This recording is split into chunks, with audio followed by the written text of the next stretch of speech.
We're live. We're live? Well, yes, sir. We're here back with the Monday Marathon Podcast.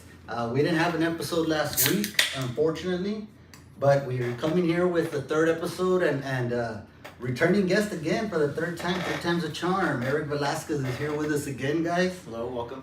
How's everybody doing today? Monday Marathon. It's a Monday. We just got out of the weekend. Monday could seem like a marathon, right? No, it's still a weekend for some people. For some people, that's Yeah. right. Oh, that's right. We got celebrating the holiday of Juneteenth. Juneteenth, yeah. Juneteenth. So that's interesting in its own. A great day many years ago. The new holiday of Juneteenth. Yeah, because it was barely just voted on this past year. Last year, I think, or 2 years ago. Mm-hmm. Ever since the BLM Antifa stuff started, they kind of had to give it to them, I feel. Well, see, I'm glad that you bring that up. I think it was Biden specifically.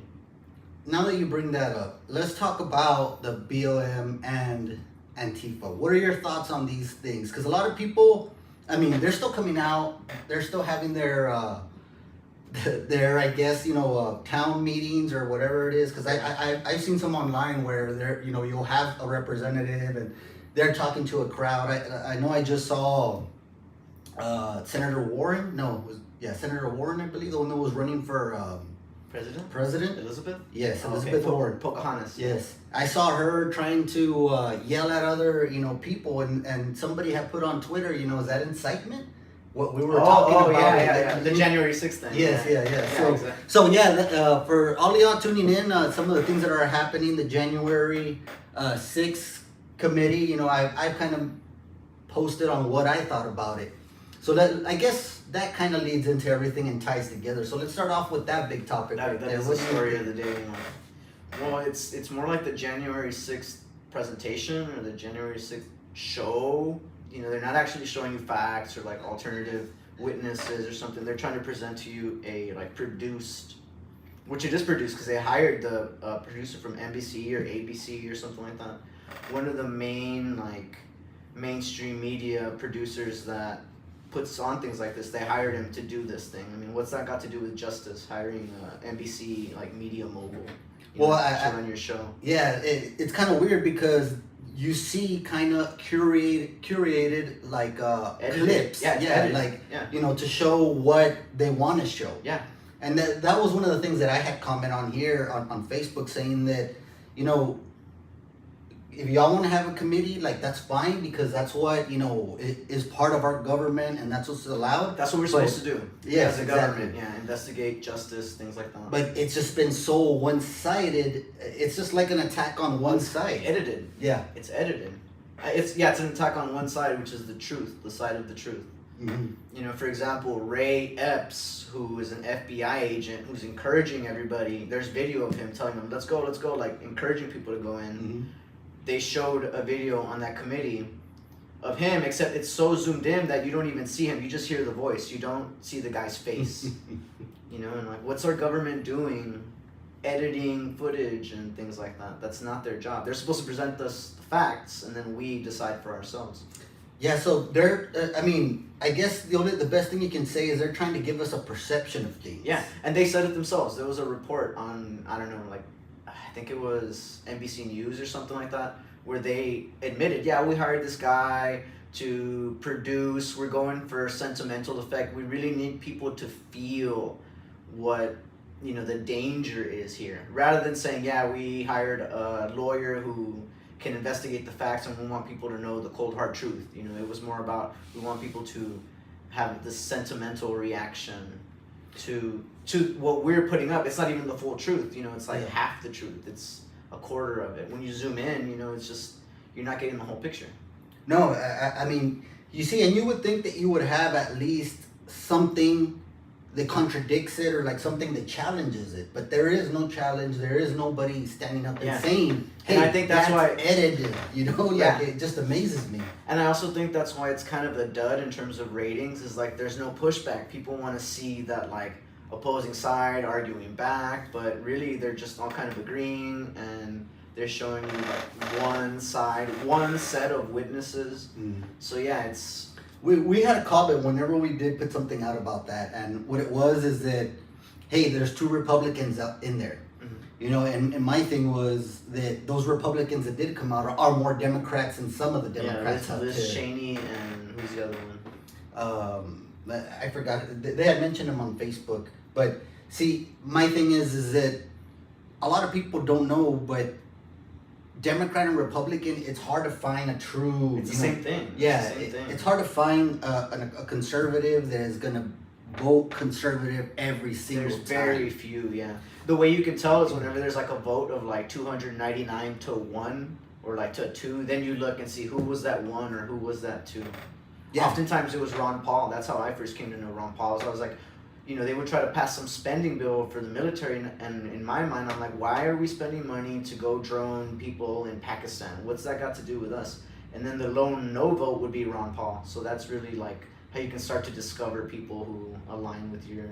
No, and I totally agree, because I mean, one of the people that we've been kind of, you know, I know I mentioned this before, is kind of peeping or taking an eye on is our congressman, the 23rd district here, which includes Maverick County and a lot of the border area up to El Paso. And so Tony Gonzalez, he just recently voted no on the gun laws, you know. So most Republicans did. Which gun law? The gun law, Or like specific, like. the Uvalde one that just came out, the Protect Our Children Act. It just recently got voted on, you know, 2 weeks ago or so. And the Protect Our Child Act is, you know, pretty much saying they're gonna pick up the age level to 21. They're gonna, you know, it's little things that they're implementing in there. And we posted about it. I thought we had put in there that Tony Gonzalez did vote in favor. I mean, against the gun law. He did vote against. And that's what you would expect from a conservative. Yeah. But in going with our thing that we're talking about right now, there's been Tony Gonzalez also voted for the January 6th committee meeting. One of the few Republicans that did. So, and a lot of people are upset at Tony Gonzalez for doing that. Yeah. You know, that's where I guess how you're saying the only way you can really know, because the news will give you snippets. Yeah, they'll give you what they say. You know, it's one thing what they say, and then it's another thing is how do they vote in committee. Or And they even show up. Sometimes they don't show Yeah. up. They try to be clever and cheeky, or they'll vote present. You know, and it's like, what does that even mean? Yeah, the roll calls that they have, of course. Yeah. And I mean, we keep up with that. Well, no, they'll as much as vote we present. can. Instead of voting yay or nay, they'll put present there. So it's kind of like not like C, none of the above, I guess. They're taking Yeah, like like none of the. abstaining. Exactly, they're vote, abstaining yeah. essentially. Yeah. No. So I mean, what you said was perfect as far as that. If you want to get to know who you really voted for, or who is our congressman or representatives, they need to check how they vote. Yeah, exactly. What's their track record? Forget about what they say. Yeah. That- They'll tell you what you want to hear. And what's introduced, right? Because you want somebody that's proactive. More than likely, if they introduce law, it has to deal with some problem that you have in their jurisdiction. Yeah. And they're presenting it and trying to get sponsors like, hey, yeah, this could help us, that could help us, you know. Yeah, and how that's the a great way to process put it, goes. because like you might be a Democrat, but let's say Raytheon makes a certain armament in your district, so you're gonna vote yes on military. Well, they all vote yes on military spending Yeah, they anyway. do. But if there's something that's like, thanks to you, you voted no, and now we lost jobs in, you know, like some warhead tip industry or something, I don't know, whatever you were doing, like Mhm. they take that into account, what's happening in their jurisdiction first. Yeah. Before anything. So yeah, you're Well, right. yeah, I mean, that's where they get their kind of, you know, it's just like with. Well, they'll get voted out if Yeah. yeah. And It's the- they should, it's the because first you check, represent your Exactly, area, yeah. Exactly. Yeah. Guys, real quick, if you can do me a favor and share this video, we really appreciate it. If you can, our Cash App is up. That way you can help us meet some of the bills here and continue these podcasts going on. Just a quick break, just to say that, and we're right back. Yeah. Well, yeah, you Give get some money, people. Help Isaac out. He's doing a lot, honestly. Guys, so you take that, right? That knowledge plus the votes or the bills that they try to pass. Now, and just so people can hear, there is no such thing nowadays. Very rarely a Democrat and a Republican. Yeah. It's because I've been trying to tell people this, and sometimes without the other person, agreeing, disagreeing, or whatever, it's kind of hard to move on from there. Yeah. But they're all intertwined. They all cross. And you see more than often one of the whips, whether the Democrat or the Republican whip, is always able to get a certain amount of Republicans over here or a certain amount of Democrats over here. That's their job. Yeah. Specifically. And what is it? What do you think that they hold over their heads when they get that kind of stuff? Funding, Future, endorsements, Mm. things like, if you don't do that, then next race they're just gonna fund your opposition and give him all the money, and they're gonna primary you basically. Wow. Not to mention that they hold the power over what committee. They can put you on some, the Alaskan ice study committee or something and just ship you out, Yeah. to the middle of nowhere. Or you can get this sweet committee, like, I don't know, the Foreign Select Committee or something that's like, and by the way, a lot of people don't know this, but you pay for this to be put on certain committees, like the most prestigious committees. Members of Congress pay for that. They pay dues. So Really? so to be on a certain committee, it might cost you $2 million. If you want to be put on like the military committee, it'll cost you another $3 million or something. It's a system that no one hears about. But yeah, almost every major committee, you have to pay dues to that, or else they're not going to give it to you.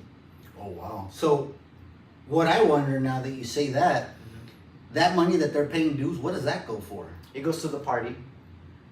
The party, it goes to elections and things like that. I mean, it goes directly to like the political side of it. It's not like it's going to taxpayers. It's not going to, yeah.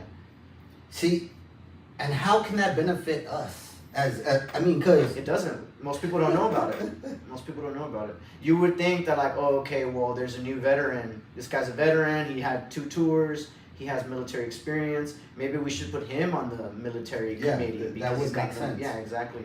Or hey, there's this former scientist. He graduated with a doctorate in, I don't know, medicine or something. Maybe we should put him on like a health committee. No, it's not like that. When is it like that? Our justices aren't chosen either because of their capabilities. They're chosen on their political. Yeah, exactly. Where they lie, or the color of their skin. What we're not supposed to do. There's a lot of people that are appointed for things like that. You see, and to me, you just said something right now. The color of skin, and as much as we want to say that, because to me, I don't think that there's a racism as far as, I think most of us can pretty just, walk by and it's not an awkward thing. Real racism is when you apply for a loan or something, like a home loan or a business loan, and they're telling you no because of your color. Or you apply for a permit of some, and they're telling you that's real racism. When you see, and that's what I'm saying, because a lot of people don't really grasp. They think, they don't know what to think. They just hear the word, oh, he's a racist, a racist. Yeah. So, coming from a predominantly Hispanic, I could maybe count how many white boys we had in our, on my hand, how many white boys we had graduating in our class. Yeah. And, even them, we all get along. We all get along. Here, there's never been anything. Most people get along. And interracial relationships are at an all-time high. Yeah, but we still hear this constant word of racism, and it doesn't come at a local level. It doesn't come at a state level. It comes at the national level. Yeah, from the media, from the Twitter people. It goes from Twitter to the media, and then they perpetuate it, and they do it on purpose to keep us divided. Well, see, it's because now what's considered news could be Twitter, Facebook posts. Yeah, that's a viable. That's where people monitor these. Because why would you hire 3 correspondents to go into Kuwait when you can just check Twitter to see what some guy from Kuwait uploaded from his phone? So yeah. No, the game has changed. We got a couple of comments real quick. John Lita is a liberal Democrat and is about as useless as Tony Gonzalez. Tony Gonzalez, this is from Joey. Tony Gonzalez is a politician. They are pocketing money and do not care about the people. I was gonna say, like, when you're talking about Democrat or Republican, if you it's not possible to, it would be very difficult to, not impossible, but very difficult to do a case study of each one of these guys, and you would probably find out that like they're Democrat because if they're not Democrat, then they're not going to run. They're not going to get elected and whatever they are. Like they're not really. They're not like these philosophically liberal people or philosophically conservative people. It's just they come from a certain family, you know. And I think this goes. I'm not talking specifically here, but just generally. Across the board, you come from this class of people that expect you to run, and you're put up there by your dad or your mom or you know whatever. Like they have aspirations for you, and you have to do it. You know, you don't really have a choice. A lot of these people don't have a choice, and you're Democrat because you'd be stupid not to be, because you're not going to win in a lot of locations if you're not, or you're Republican and vice versa. Well, see, and I think here in Eagle Pass, I think that clout of Democrat has been above us so long, and I think that you're right. I think that there's maybe a lot of moderates out there that you know are probably like right. I think most people are moderate. I would say like the majority of people are moderate. Generally speaking, not just here in Eagle Pass, right? Yeah, generally speaking, everywhere. So across the world, Russians, Chinese, North Koreans, I would say most people are moderate. And also, I mean, I even would say that I think here, just for the fear of being known as a Republican or anything, you have a lot of moderate Democrats. I mean, there was many politicians just recently criticized in the city of Eagle Pass and the county that they'll have, you know, somebody parading around as a Democrat rather than, you know, coming out as a Republican, which will where they align a little bit more. Yeah, but that happens all the time. Bernie Sanders isn't a true Democrat, and Liz Cheney, they're saying the same thing about her. You're a Democrat in Republicans' clothing, so it happens all the time. Bernie's a socialist. Yeah, he's a socialist. He's a straight out socialist. And you know, and that's a good topic to maybe jump into. Bernie Sanders. I mean, we're talking about right before when he was coming up against Hillary Clinton. He had a lot of, and I think we even touched on this before. We talked about it a little bit, yeah. And he had a lot of, you know, support, a lot of momentum for his socialistic views, and that just got swept away by the party and the Hillary Clinton. Once the party mechanism consolidates around a candidate, that's it. I mean, if people remember, Joe Biden was out. I mean, in the what do you call it? The debates. In the debates, he was killed. done. He was done. It was only because the party coalesced around him, and there was that one senator that endorsed him, and then from there the dominoes just kind of fell into place. But yeah, that's what happens when the party coalesces. They choose a candidate. That's it. You're out. It doesn't matter. At least the Democratic Party. I mean, the Republican Party couldn't do it when Trump. You know, they as try as they might, they couldn't do it to Trump. Maybe Trump was too strong for them of a media presence. You know, because like he didn't really have to do much to get the cameras to focus on him. You know what I mean? He got his message out pretty quickly. And yeah, I mean, see, and Trump, I think, was it before the debates? He was still independent. And he was getting that much attention as an independent, or that much of a backing as an independent, where the Republicans had to make a move to get him. Yeah. I think that was a compromise they were willing to do just to win a presidency. Yeah, and they couldn't. I mean, who was it? Marco Rubio and Ted Cruz? I think they just realized, like, we don't have anything to match this guy. We have to kind of go along with him because otherwise, like as some people found out in the midterms 2 years later, if we don't go along with that Trump train, it's going to cost us. So a lot of the party, you know, had to forcefully go along with it. And you see, a lot of people may think that the Republican Party is all Donald Trump, which recently it probably has been, right? I would say so, yeah. At least from like the bottom level, I mean, there are more like higher elite levels that are anti-Trump for sure. The Never Trumpers, as they're called. Oh, really? Well, Liz Cheney, she's one of them. Okay. I see what you mean. Mm-hmm. Yeah, there were some people that just didn't go along with what it is, right? Recently, you had the Mayra Flores. Shout out to Mayra Flores in Congress seat Congressional District 34. She just actually The picked up the Republican? cat seat. Yeah. Yeah. We actually interviewed her about a year ago. We had a podcast Oh, with nice. her. Yeah, Yeah. this was when she was starting her campaign. You see, y'all, this is why you should contribute, because we're on the cutting edge here. Or Isaac was a year ago, Myra Flores. A year ago, Yeah. man. And that's when she was starting her. Heard it here first. Yeah. And she was starting that for, you know, like I said, a year ago. We maybe caught up with her, had a podcast when it was the Rising Texan podcast. And it was a thing where she was more than happy to come on. Real genuine type of person. Yeah. And I think a lot of people, especially us here in the border, really, I mean, of course we're not in her district, right? But of course the message kind of resonated, you know, because a lot of us, a lot of our, you know, friends, stuff like that, they're first generation here or second generation here. And I mean, her story that she was young, you know, she became a legalized citizen. Not like the stuff that we're seeing, you know, nowadays where thousands of people are coming over a weekend. She did it the right way. The right way. Yeah. And you know, she won right out, no runoff and anything against a couple of people, and she still has to run again in November. But I mean, you would have to think that that's a push to a positive type of The thing. general election, I guess. Is that what you're saying? Yeah. She may still have a general election. Yeah. Of course, the reason why she had the special election was because the congressman at the time, Congressman Vela, decided to pull out at the last minute, you know, a little bit early, leaving these months. And, you know, there's been a lot of... his term, he cut his... He cut his term he short. went ahead and did that.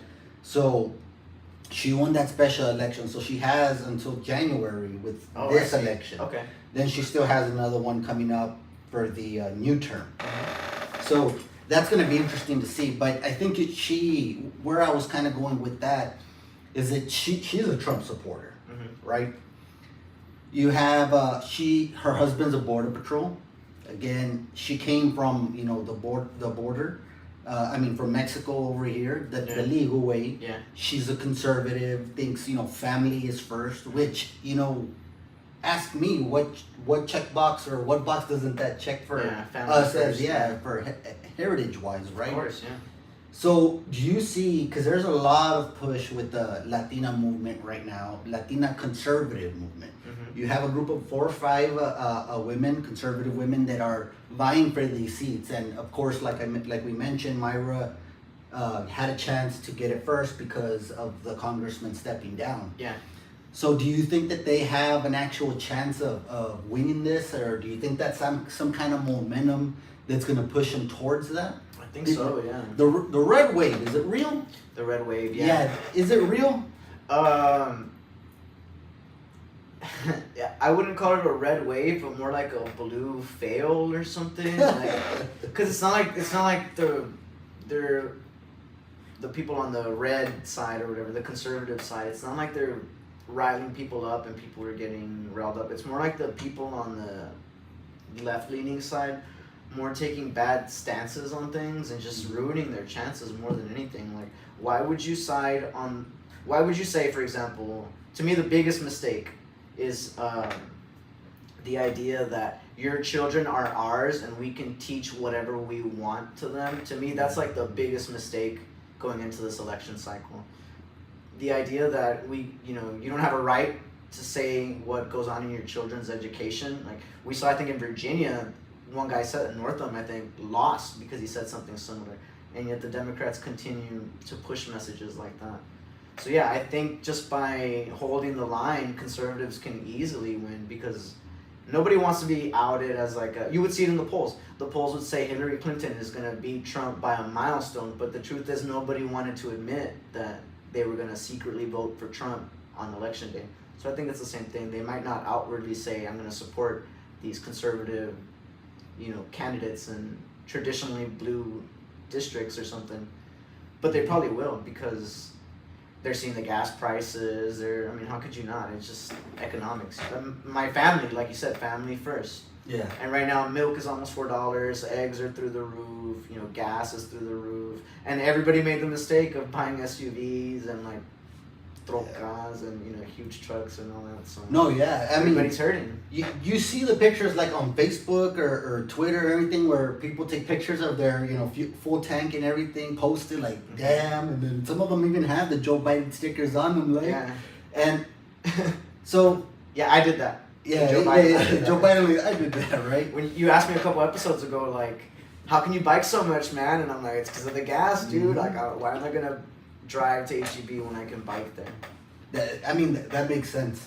That makes sense because it's getting so out of hand where you're gonna have to. It's already altering people's normal travel, normal pattern of travel. Where maybe you would drive to go to the gym every day before. Now people are like, where am I cutting my little, those little extra drives? I would drive to the gym, and now I bike to the gym. See, there you go. I mean, it's better. It is better to bike to the gym, but health-wise, fitness-wise, yeah. But not if you're short on time. Not if you only have a quick hour. I just need to drive, work out real quick, and then leave because I got stuff to do. And I don't know if it's just me either, but once you put fuel in your car, it seems to burn so much faster now. Is that just I can't prove everybody? it. I can't prove it, but they're probably watering it down. I mean, why wouldn't you? Why wouldn't you? Anybody else having these troubles, guys?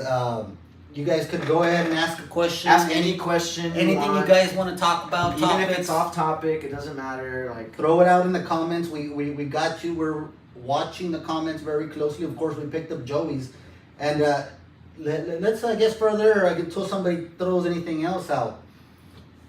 You got. I remember a while back a campaign manager, a campaign representative for John Lita had reached out to us and said that they wanted to have a podcast with us. It never happened. Tony Gonzalez, we've been after him the whole 2 years that he's been congressman, and he still hasn't shown up in our podcast. Yeah. Of course, we do know, and we have documented all the money that was invested into the Eagle Pass newsletter, and maybe that's his baby, but it's like I mentioned, because on Twitter I'm on him all the time. Whenever he says that I did this, I did that, like I think today or yesterday, I posted something saying like, well, how about coming on to a podcast with the most reliable news media source so we can talk about the truth. Yeah. Yeah, get your side out of it. And get your side out. And we haven't been able to coordinate that. The other day we did talk to Frank Lopez because it's live. Yeah, that's the thing. And that's what a lot of people have criticized him about, is that nothing, questions are vetted before, everything's already prepared. Of course. Yeah. And to me, I think that's where you as a politician, you as a representative of the people, fail, because you're allowed to make mistakes as a regular person. Yeah. You get to know a real person talking like this. You didn't know what we were going to talk about today, so your answers tend to be more genuine than actually premeditated. Yeah, right. Insist on that. I remember you said that. Don't say anything about what you want to talk about. I didn't want to know I never want to know anything, because then if you tell me, hey, we're going to talk about the Mount Rushmore founding or something, then I would look up, okay, when was Mount Rushmore founded? And I don't want to do that, because it's not authentic. It's not organic. And that's where we're going with this about Tony Gonzalez. Is it? The Eagle Pass news leader is ready to print what you hand them. In other words, right? We go through a thing where somebody sends us something, so we have to check it out, make sure we kind of wait. We go out and like ask the other party, do you have any comment and anything like that? And if we were to have Tony Gonzalez in here, we think it would be great. Of course, maybe he won't agree with everything that our perceptions of things, but I think that reach, if anything, would help him out if he's able to do it. It shows you're an honest to goodness guy that's willing to listen to his constituents and who has an audience who might want to know the answers to some of these questions. Exactly. And it's not like we're just... But it's bad exposure. It's a lot of exposure. It's a lot of risk. There's something I've noticed. I listen to a lot of podcasts, a lot of podcasts. So that's one reason why I'm really excited, being here, because I'm like, I'm on a podcast, the medium that I love. Like I listen to it when I'm working out or whatever. I listen to podcasts all the time, and I noticed that when a politician is on a podcast, they're more off the cuff. They're just letting it go, dude. Like things that they would never say on MSNBC or CNN or any of these like more, mainstream outlets. On a podcast, they'll be like, oh yeah, that's when we murdered that guy in El Salvador. Like they'll just let personal details out, like, and so I would imagine that something like that, hey, that's too dangerous. You might let something slip that, next year we got in the works this new bridge that we're gonna build, and everyone's like, wait, what bridge, where, so it's a lot of risk. It's because it's live, like you said, it's not prepared. Well, I see what you mean. I still kind of say that. I mean, he should. I mean, all politicians should, because shouldn't you stand on your own feet? Shouldn't you be able to defend your policies? Like, don't you have without that editing? Yeah, like when you started, what I was thinking of, I play jazz trumpet, and so for me, improvisation is a huge aspect of it. And over the years, I began to realize like anybody who can improvise on anything is somebody who actually knows their stuff. So like if there's a guy bragging like, oh yeah, I went to engineering school and I know all this about math, blah, blah, blah. And you're like, okay, dude, show me, and if he can on the board start improvising and showing you things, then you're like, okay, this guy knows what he's doing, Anybody who brags about knowing something and you tell them, okay, well then show me, and, that's basically improvising. Can you do it? Can you stand on your own feet and actually show me, and so I think a lot of these politicians, they can't do that because, like I said, they're not actually coming from a place where they philosophically believe these things. It's more like they're told to say these things. They want to be in a position where they can... I'm not saying this about Mr. Gonzalez. I don't even know him. I've never studied him or anything. But just in general, you're told to push a certain thing and it's going to get you a certain result. And don't stray away from that. And let's stay on message and let's limit our liabilities, let's limit our exposure, and then in 2024, who knows, maybe we'll be exploring a Senate run or something. I mean, that's really the mentality that's going on with these guys. You see, and I think that's like the way you're saying it, right? Like it's that's general, the typical type how it is. And then you get... I'm sure a lot of these people deep down are very nice people. And if you had asked them, they would love... I wish I could have been a dancer, but my dad told me that I need to do this, and, a lot of these people are cornered. I just try to look at it from both sides, A lot of these people are not, probably don't even feel very fulfilled themselves. Generally. Yeah. And, we'll see, and that's where I think the glitch in the matrix comes when you get somebody that runs a grassroots that none of their family has ever been in office, and you can genuinely tell that came from the people. Yeah. Because I think the people, which is why Trump and Bernie had support on both sides. I mean, they're coming from different perspectives, but they both had this like incredible grassroots support that the parties had the establishment, that's better put, had a hard time fighting in 2016. Let's talk about the establishment. Now, you said the establishment. Those are the big kahunas, right? Let's say it like that. The people that have been there for so long have a lot of the money on their side, that pretty much what they want in this country, they'll get in this country. And just like how you said with Trump, we saw it a lot, right? Where there's people that enjoy the order of things the way they are. Yeah. And they'll do everything in their power to keep that order. Yeah. And then you have... Like Hillary ran because it was her turn. That's the way it goes.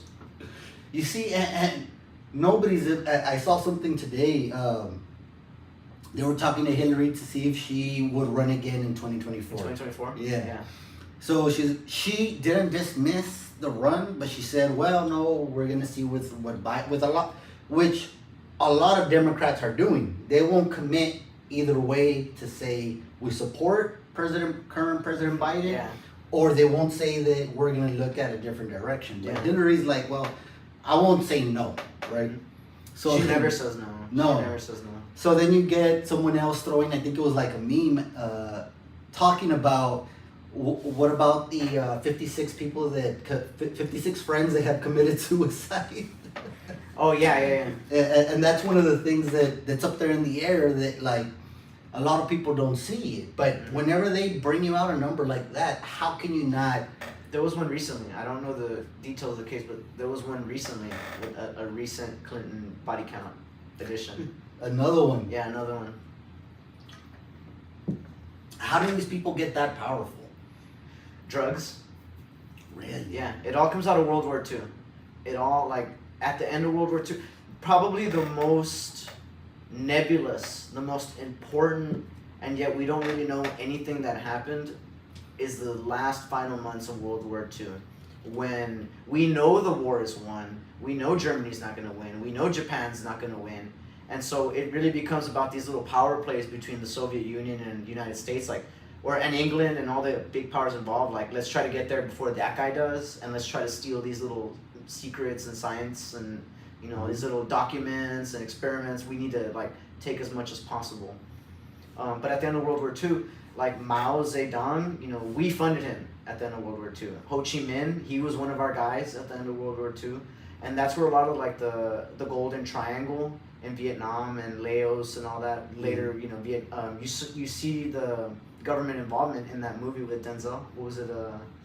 American Gangster? Yeah. When they're bringing heroin from Vietnam and, like I said, the Golden Triangle, Laos, Cambodia, and Vietnam. They're bringing them in body bags, and they're stuffing the bodies of American troops, dead American troops, with heroin and all that, and bringing it back. All that comes out of World War II.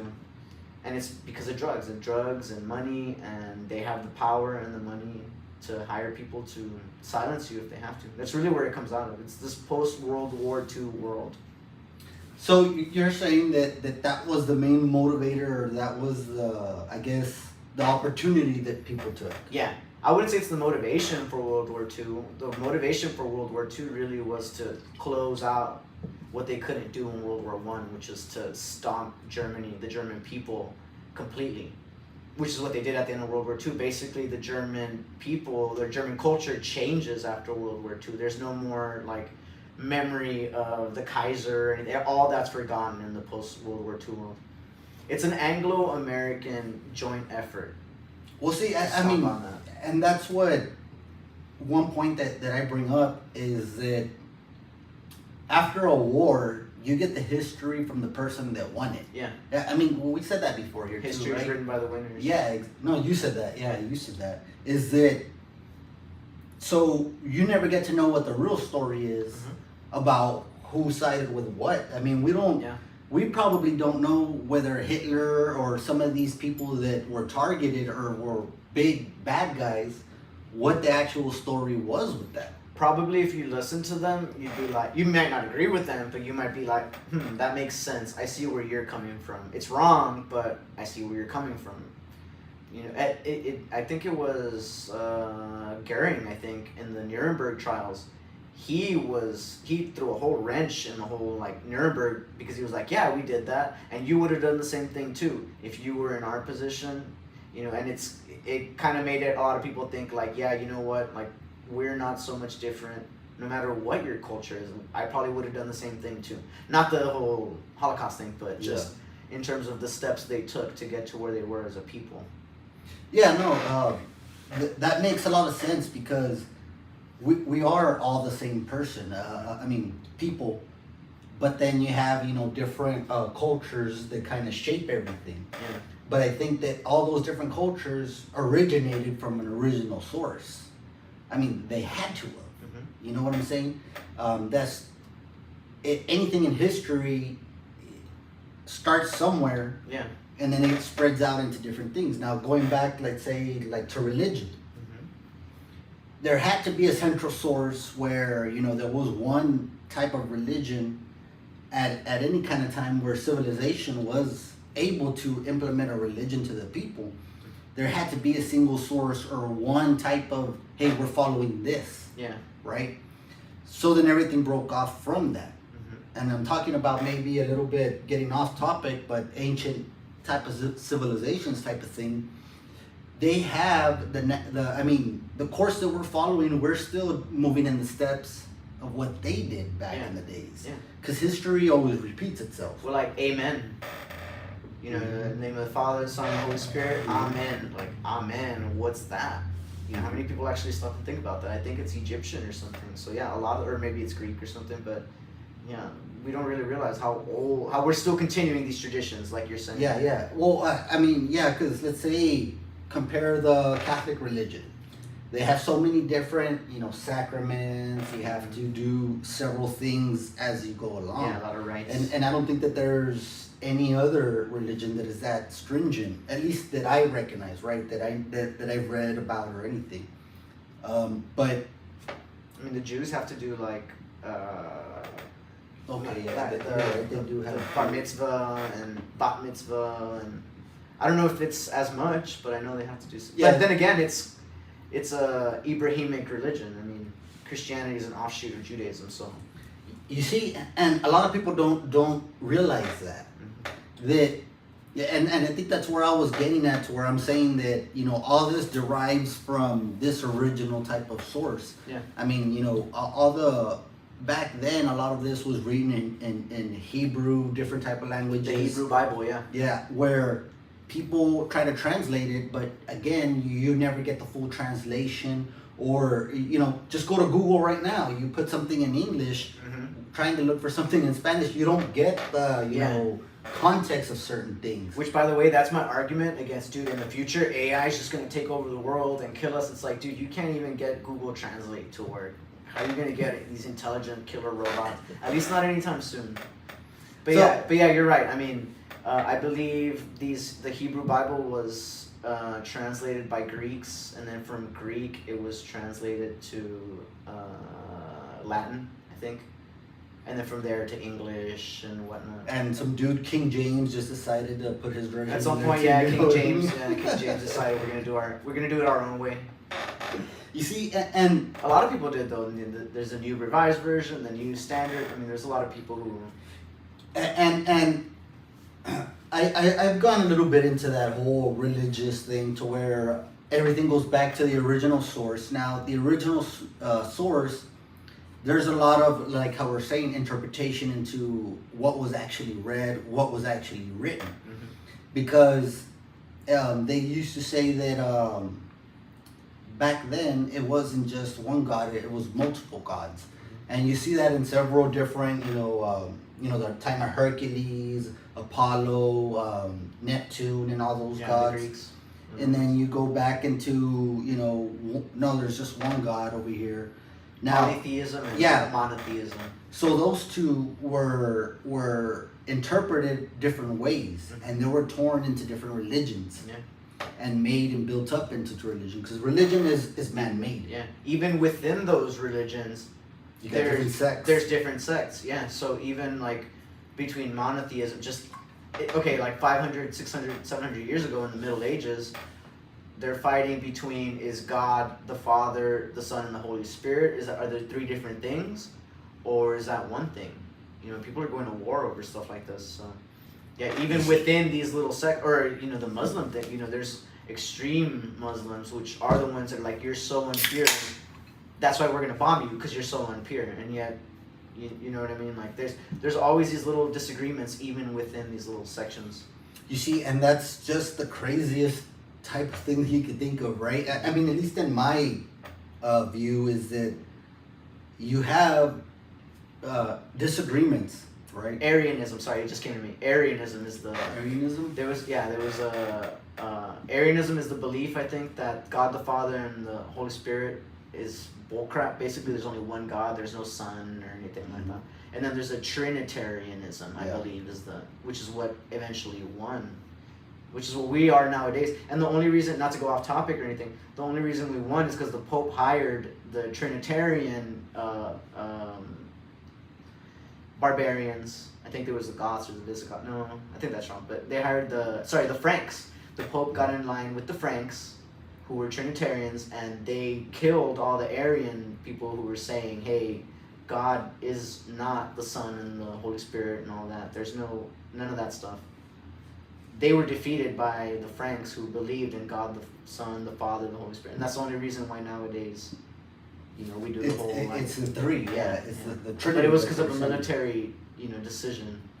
You see, so I'm glad you said that, because if you're listening out there, just think about the fact that a military type of thing happened to win something out, a decision. Yeah. So it's not necessarily what is the truth. Exactly, yeah. But it's just what won out. It's not like it's battle. closer to understanding God. That is the reason we're Trinitarians nowadays. It's more because they killed all the other guys. They killed the opposition, basically. You see, and a lot of people can't. Clovis, if anyone's interested, Clovis and the Franks. Clovis and the Franks. Yeah. He had this. Sorry to. No, go. He had the same moment as Constantine, where like in the clouds parted and like he saw a symbol from God, and then he defeated his enemies, and therefore he converted to Christianity, and he had a similar like myth like that. And a lot of them are written as if they're kind of myths. Yeah. Now, that's where the interpretation of everything kind of gets lost, is that we don't know exactly what they're writing about. Mm-hmm. And even today... If we're told, if we even know about it. Well, see, I grew up in my, Catholic religion. You have to do your sacraments and everything.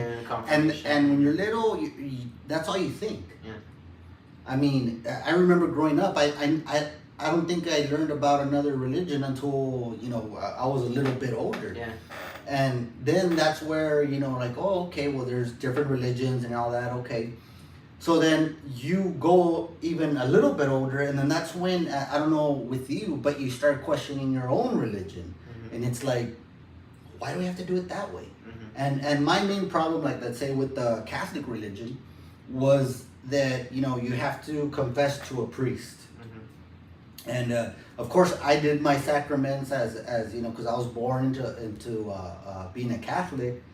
But then, once I got past that, it's like, I don't agree with all this stuff that they're making me do, or, and I've always been of the sense, well, not always, but since then, it's kind of like, maybe not religious, but a spiritual, because I think that connection could be anything depending, on what you believe and what I believe. So, I tend to, the way I say it for myself anyway, is like more like pious. Mm-hmm. And the only reason I say that is because I met this dude one time, this older black dude. He came from like the bayou or something, from like the swampy area of Mississippi or something. Mm-hmm. And he was talking about if I was spiritual, and I said yes, thinking the same thing. And he's like, so you believe in spirits? Because he was talking about like on the bayou and on the Mississippi, you see spirits, you see like ghosts walking along the swamps and the creeks and all that. Oh. So after that, I was like, I guess I'm not. I guess I'm not spiritual. Like, not that I don't believe in ghosts or anything like that either, but I've never seen it. And that's why I told him, I was like, well, I've never seen it. I've never witnessed it. I've never had anything unexplained happen to me. And he got really offended. He's like, well, then you're not spiritual. And I was like, well, I guess I'm not. So ever since then, I'm like, careful. Well, see, but I believe pious, like, piety. You do what you're supposed to do, and you're humble and... Well, would you say that kind of derives to the whole thing of karma type of belief? Well, karma, if you mean karma specifically, that's like another religion, right? That's Hinduism, well, Hinduism isn't necessarily a religion, is it? No, I'm talking about Buddhism. Buddhism isn't necessarily a religion. Yeah, Buddhism is a practice. It's a way of life. Yeah, it's Hinduism, though, I think. Yeah, you're right. Correct. Which I think is karma, which...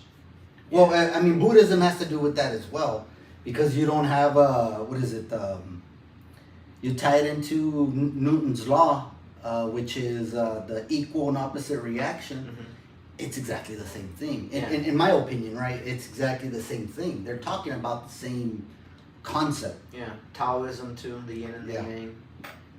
And going back to what I was saying, spirituality, now we have an understanding, and we have actual experiments that have been done on the theories that were practiced from what's his name? Damn, I just had a blank. About frequency, vibration. Tesla or what? Tesla, Okay, yeah. So you have all that now, because I was tying into the whole frequency thing. The human eye can only get certain frequencies. We can only see certain frequencies. So as for spirits or whatever, maybe somebody might have a gift or something like that. Yeah. But to me, I think we do have something else living here with us. Just that we're not able to. Like on a different plane or something. Yes, Yeah. And it comes from vibration. It comes from the different frequencies that people are able to exist in. Yeah, for sure. And there's several books that have cited people that all of a sudden disappear from the earth that nobody can trace or see what happened to them. And a lot of them say that maybe they just reached a certain level of frequency to where that's it. We can't see them anymore.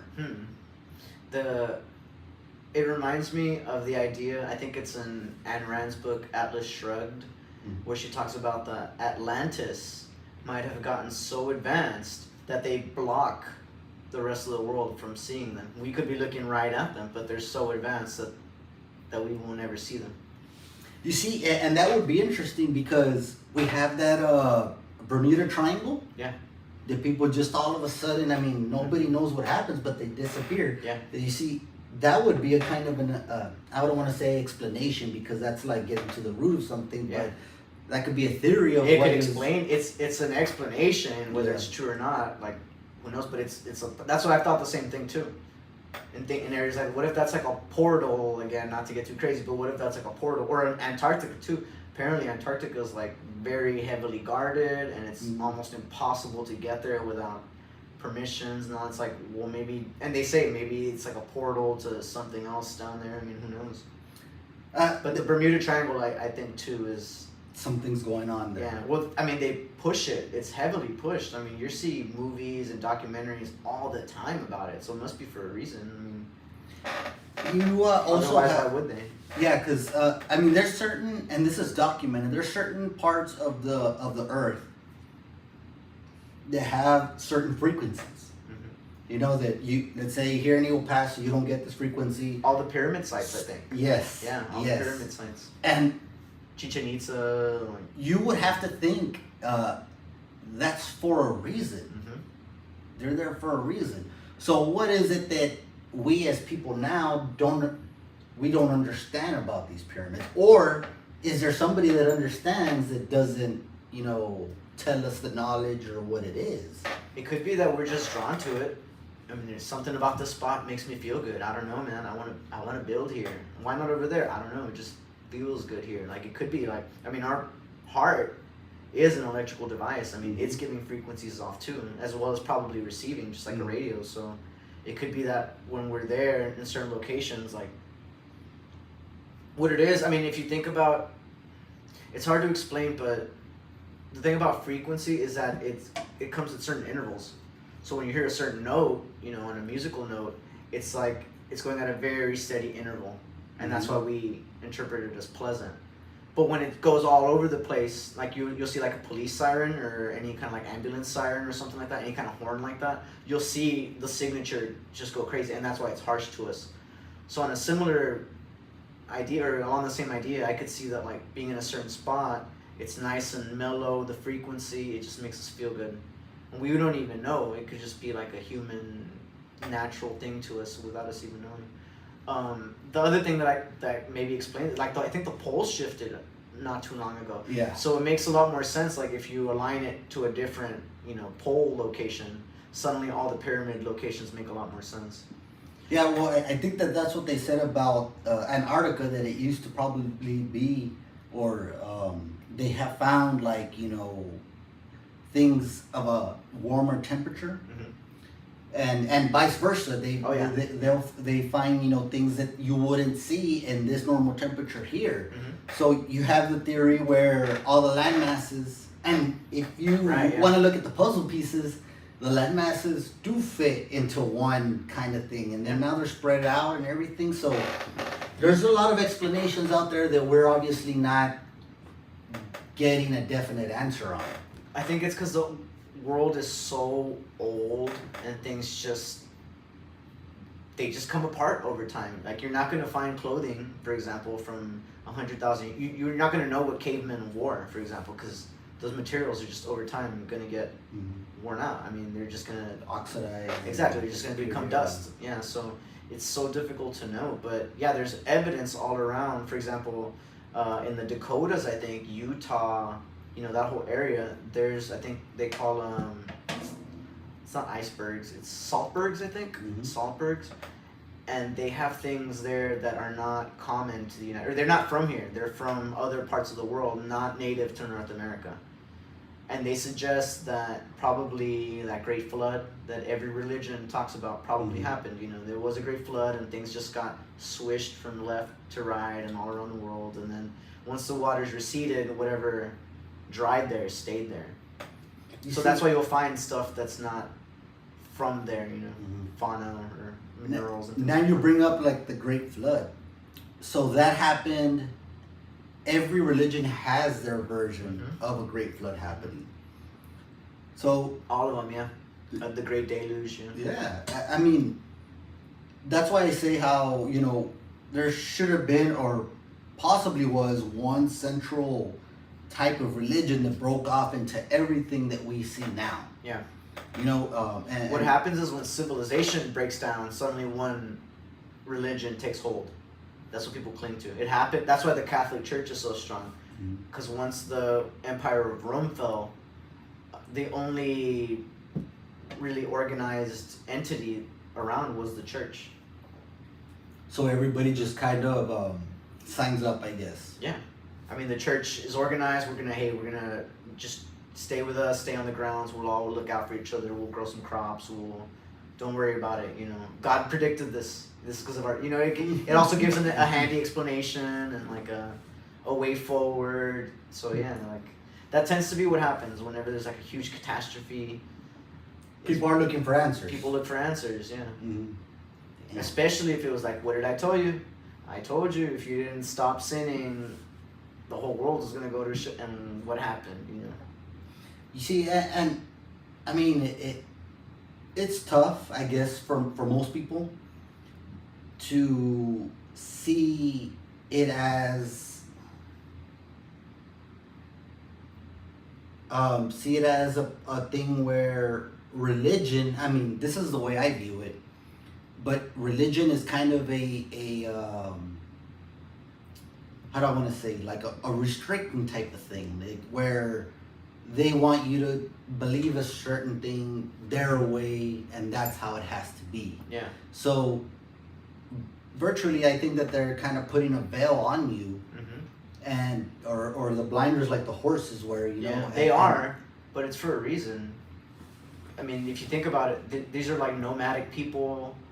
You think about the Ten Commandments. It's like they don't want beef between the clans. Don't sleep with another man's wife. Don't steal. I think that's really what they're trying to do in all these religions. It's like they're trying to survive as a primitive people. Like these are the rules. They're the first people doing it ever that we know of. We know all the rules now, but they're making it up as they go along.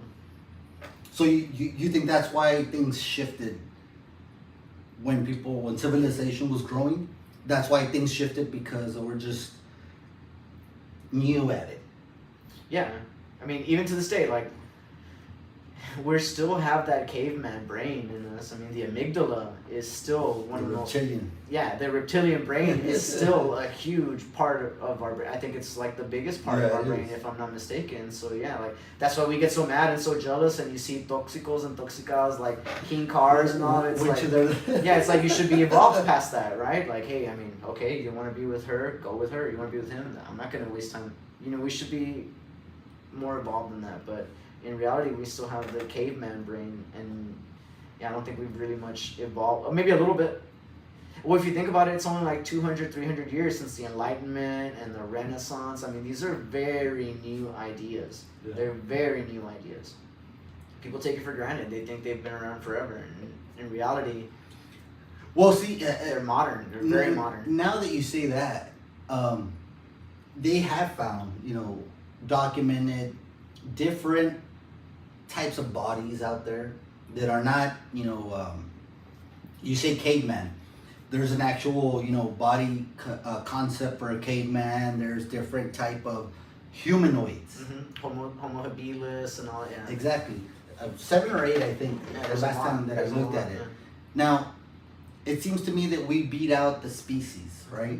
We were the number one. Our Homo sapiens. Homo sapiens sapiens. Were the ones that.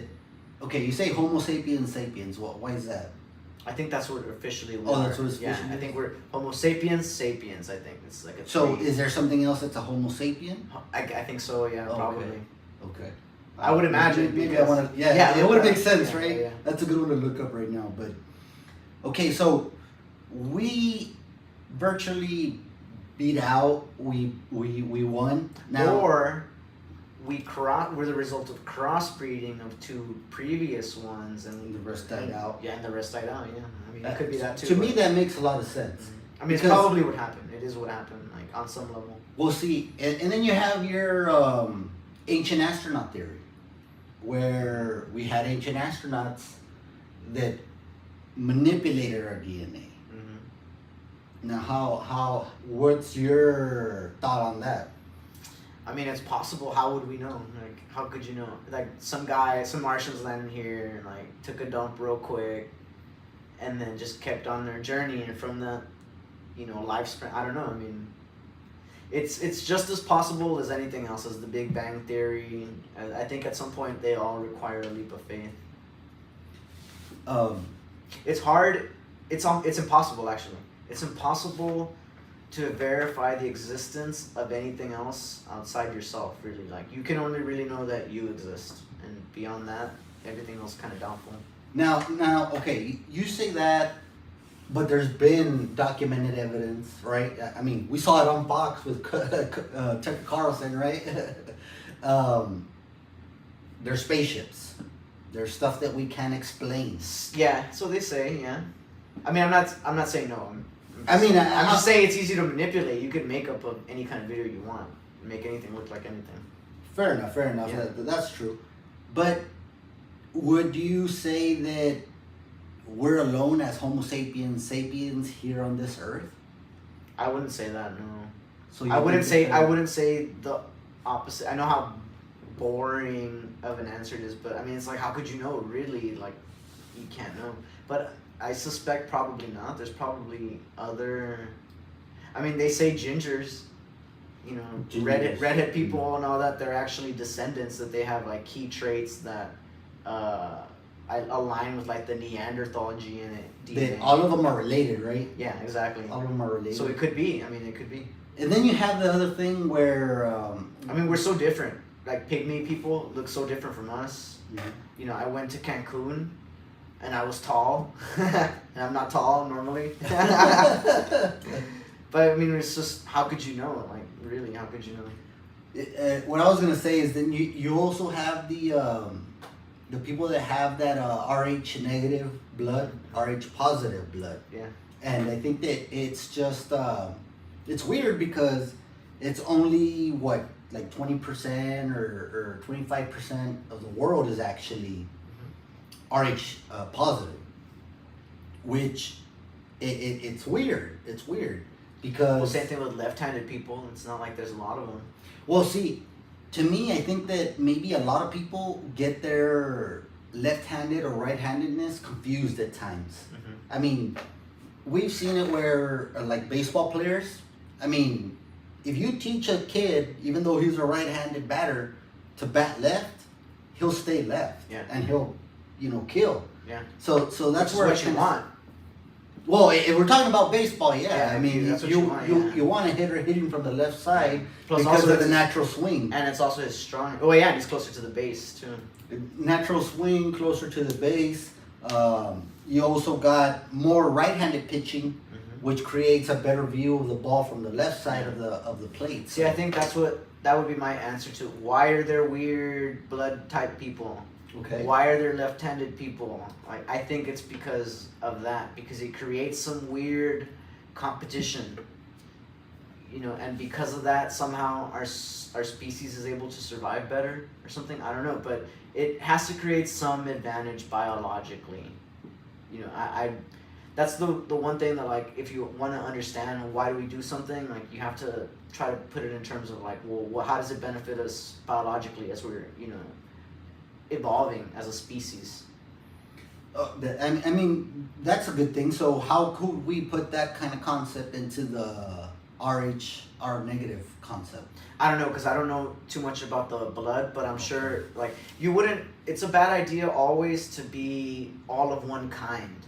That's why I said, like, in a previous episode, like, we don't want all the states to be the same. We want every state to be doing its own thing, because if you're doing it all across the board and it's a failure, then everybody fails. I mean, I think of, like, the banana crop failure. I don't know if people know, but, like, the current bananas are not the original bananas. They're like, no, they're beefed up with they're beefed up weird GMO bananas. Originally there was a true banana, and that died because, again, everybody was doing the same banana, and once one bug hit that banana, it killed all the bananas. Mm-hmm. So it would probably be like, we don't all, like, from a biological perspective or evolutionary perspective, we don't want to all be the same type of one thing, because if one disease or bug or something were to evolve to kill that, then it wipes the whole species out. It's better to be varied. I would say that would be my guess. Well, it would make sense. I mean, that totally makes sense. It's the same reason why, not to insult anybody's sensibilities, but, like, why cheating exists. Why do people cheat? It's probably the same thing. You're varying your DNA.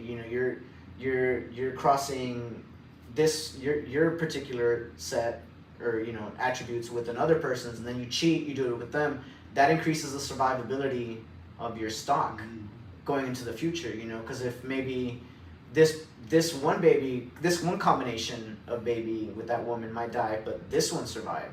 So I really think that's where something like cheating comes from. Not that I'm excusing it. I'm not a cheater. I would never do that. But I think, like I said, if you look at it from, like, what are the benefits of this from an evolutionary standpoint, you get a lot of answers.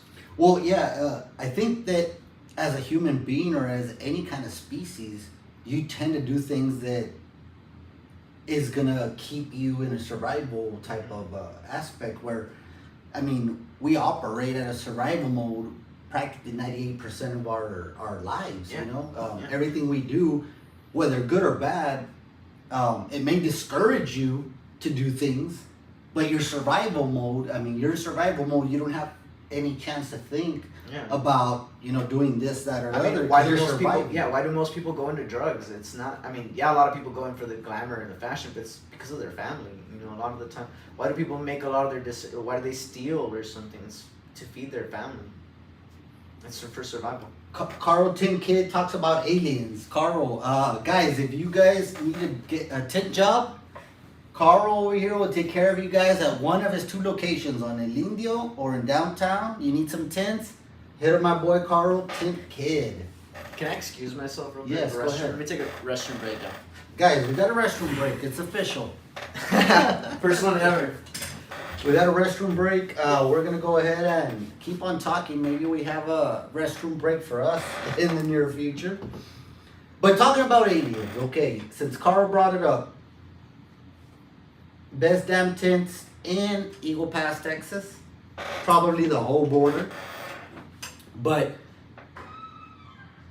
aliens, and that's where I was kind of getting at with the RH positive, RH negative conversation, where how do we know that blood or maybe that part of our civilization had something manipulated? Now, there is cases,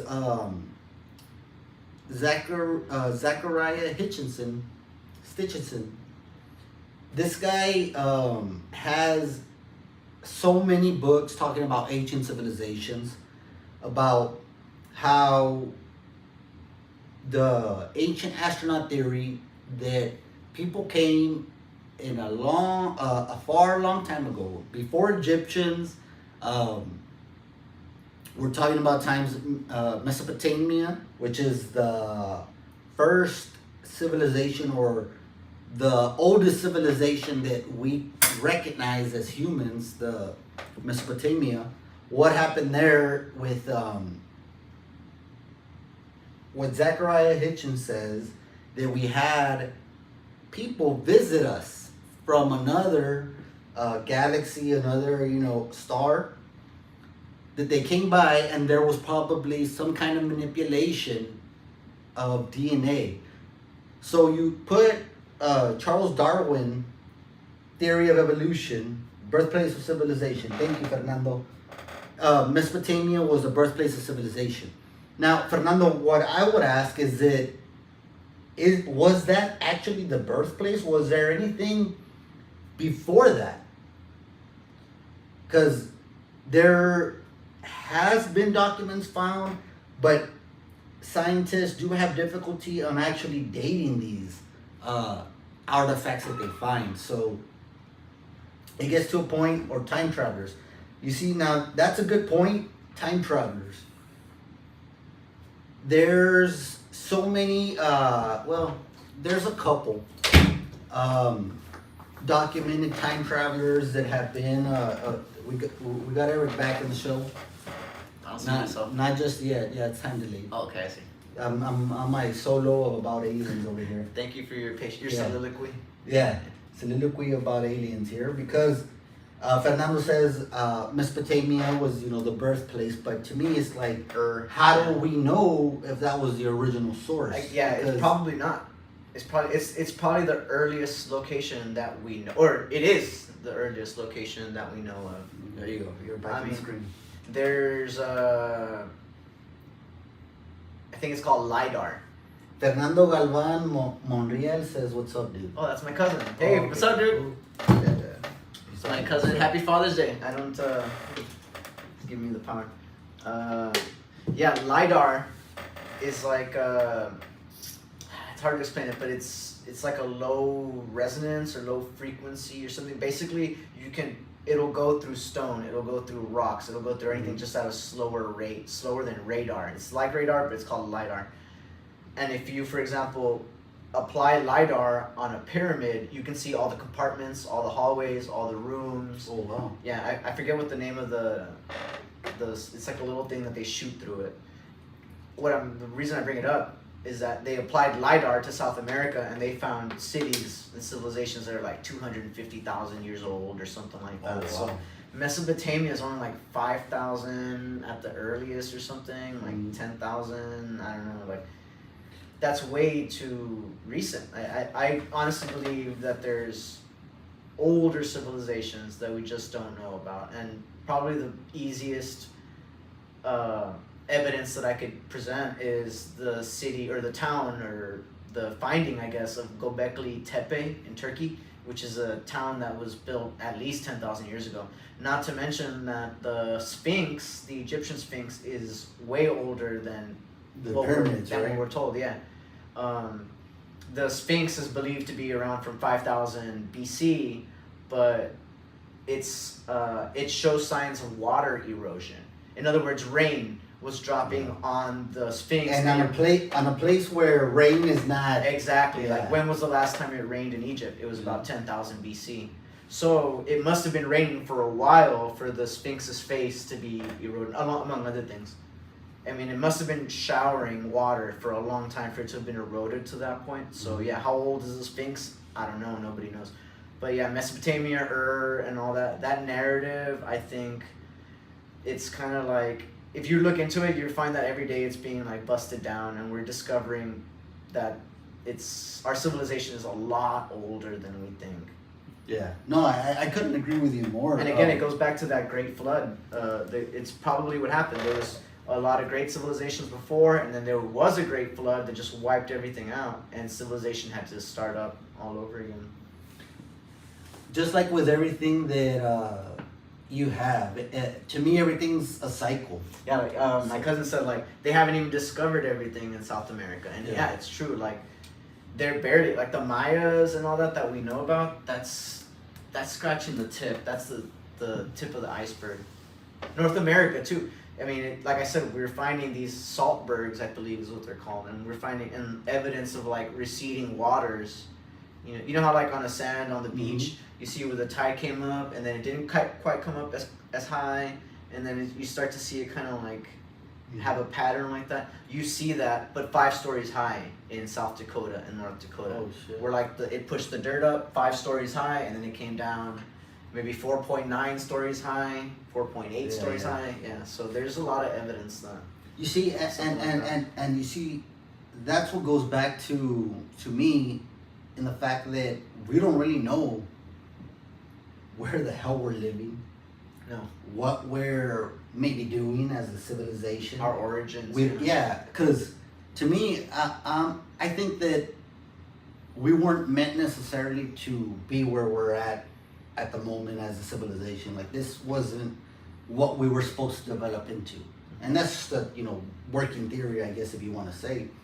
But, and it goes from a lot of doing separate researches and stuff like that, that, each man discovering different religions, different, things, where a lot of them say, each person is supposed to find themselves into what they're meant to do for this world, so to speak. Yeah, your purpose. Yeah, your purpose. There you go. Perfect word. So then, I think that now is a time that where we're so advanced to where we don't see what our actual purpose is, because we're fed so much into, you need to do this, you need to do that, money this, money that, you have to, you know what I'm saying? So again, I would say, like, going back, like, this is something that we're told as an evolving species for survival. You need to have a purpose, meaning like, hey dude, you need to contribute to society because we're trying to survive here. But yeah, like you said, we've reached the point where we can produce, even though this supply chain bull crap and all that, like, would make you think the opposite. We're at a point where, like, one farmer can produce so much food, that he doesn't even need to really, like, he's got the plowers, he's got all his machinery, he's got these great seeds, great fertilizer, like, he can produce so much more food. Like, we just reached the point, like you said, where the whole idea of a purpose isn't necessarily, it's not so clear, right? Yeah, it's not so clear or important. And a lot of these cultures, I mean, also think in mind, it's like the American culture has pervaded every society. So whatever your culture used to be in terms of like what it takes to be a man and all that, that's all just gone out the window. For example, I think of like the Native American people, they have certain rights to manhood, but ever since the American man conquered the Native American man, so to speak, they're not allowed to go and do their rituals and all that, so they never quite reach, at least in terms of their culture, that manhood status. So I think that's going on all across the board. Well, see, and you're saying that that's happening, right? Do you think that our society, men... To be clear, I guess what I was saying is like every culture has its own purpose, but since we're becoming all Americanized all across the board, then those purposes that, those little like carrots and sticks that every culture awards you with or punishes you with, it's kind of all being standardized. Well, and that's what I'm getting at, because you can wake up, tomorrow morning, and the America that is now wasn't the America that was, 5 years ago, 10 years ago. Yeah, 20 years ago. You see the wokeness coming up, and you see different perceptions on what used to be such a basic, what's a woman? Mm-hmm. That was a simple question back in 2010. Yeah. 2022, now you have to ask. Yeah. Now you have to have a pronoun. Right. And you don't have to answer it to be on the Supreme Court. You see, I mean, now you have so many different things such as binary or, non-binary. And one of the things that I did read earlier, and I thought that was like a big woo-ha, was Caitlyn Jenner taking up, this is a transsexual, used to be an Olympic god. American hero. He met the Kardashians, and that kind of just, I don't know what it did to him. Okay, my theory, he killed somebody. He ran somebody over. There was a car accident. And got away with it. So it's one of those things, like in The Godfather, like, I'm going to need you one day to do me a favor, and that day may never come. Wow. But I think that day did come. And, hey, we're going to need you to be trans. What? There's just a theory out of left field. But I mean, they hold something over that. Like, I mean, he killed somebody, and I think he killed 2 people in a car accident, and walked away with it scot-free. I mean, that doesn't happen without you owing somebody something. And you think that he was kind of coerced into being? Well, I would say that more. Well, I would say that would be the event that changed his life more so than the Kardashians. But I mean, I could see that too. Well, I mean, cause shit, man. Imagine. Yeah, the truth is, he did kill somebody, and and he walked away from it. And he got away with, and it was like he ran a red or something. It was like anybody else would have gone to jail and manslaughter or whatever. But well, I didn't know that. Yeah, I'm glad you brought that up. What we were celebrating him or her about was the whole trans battle.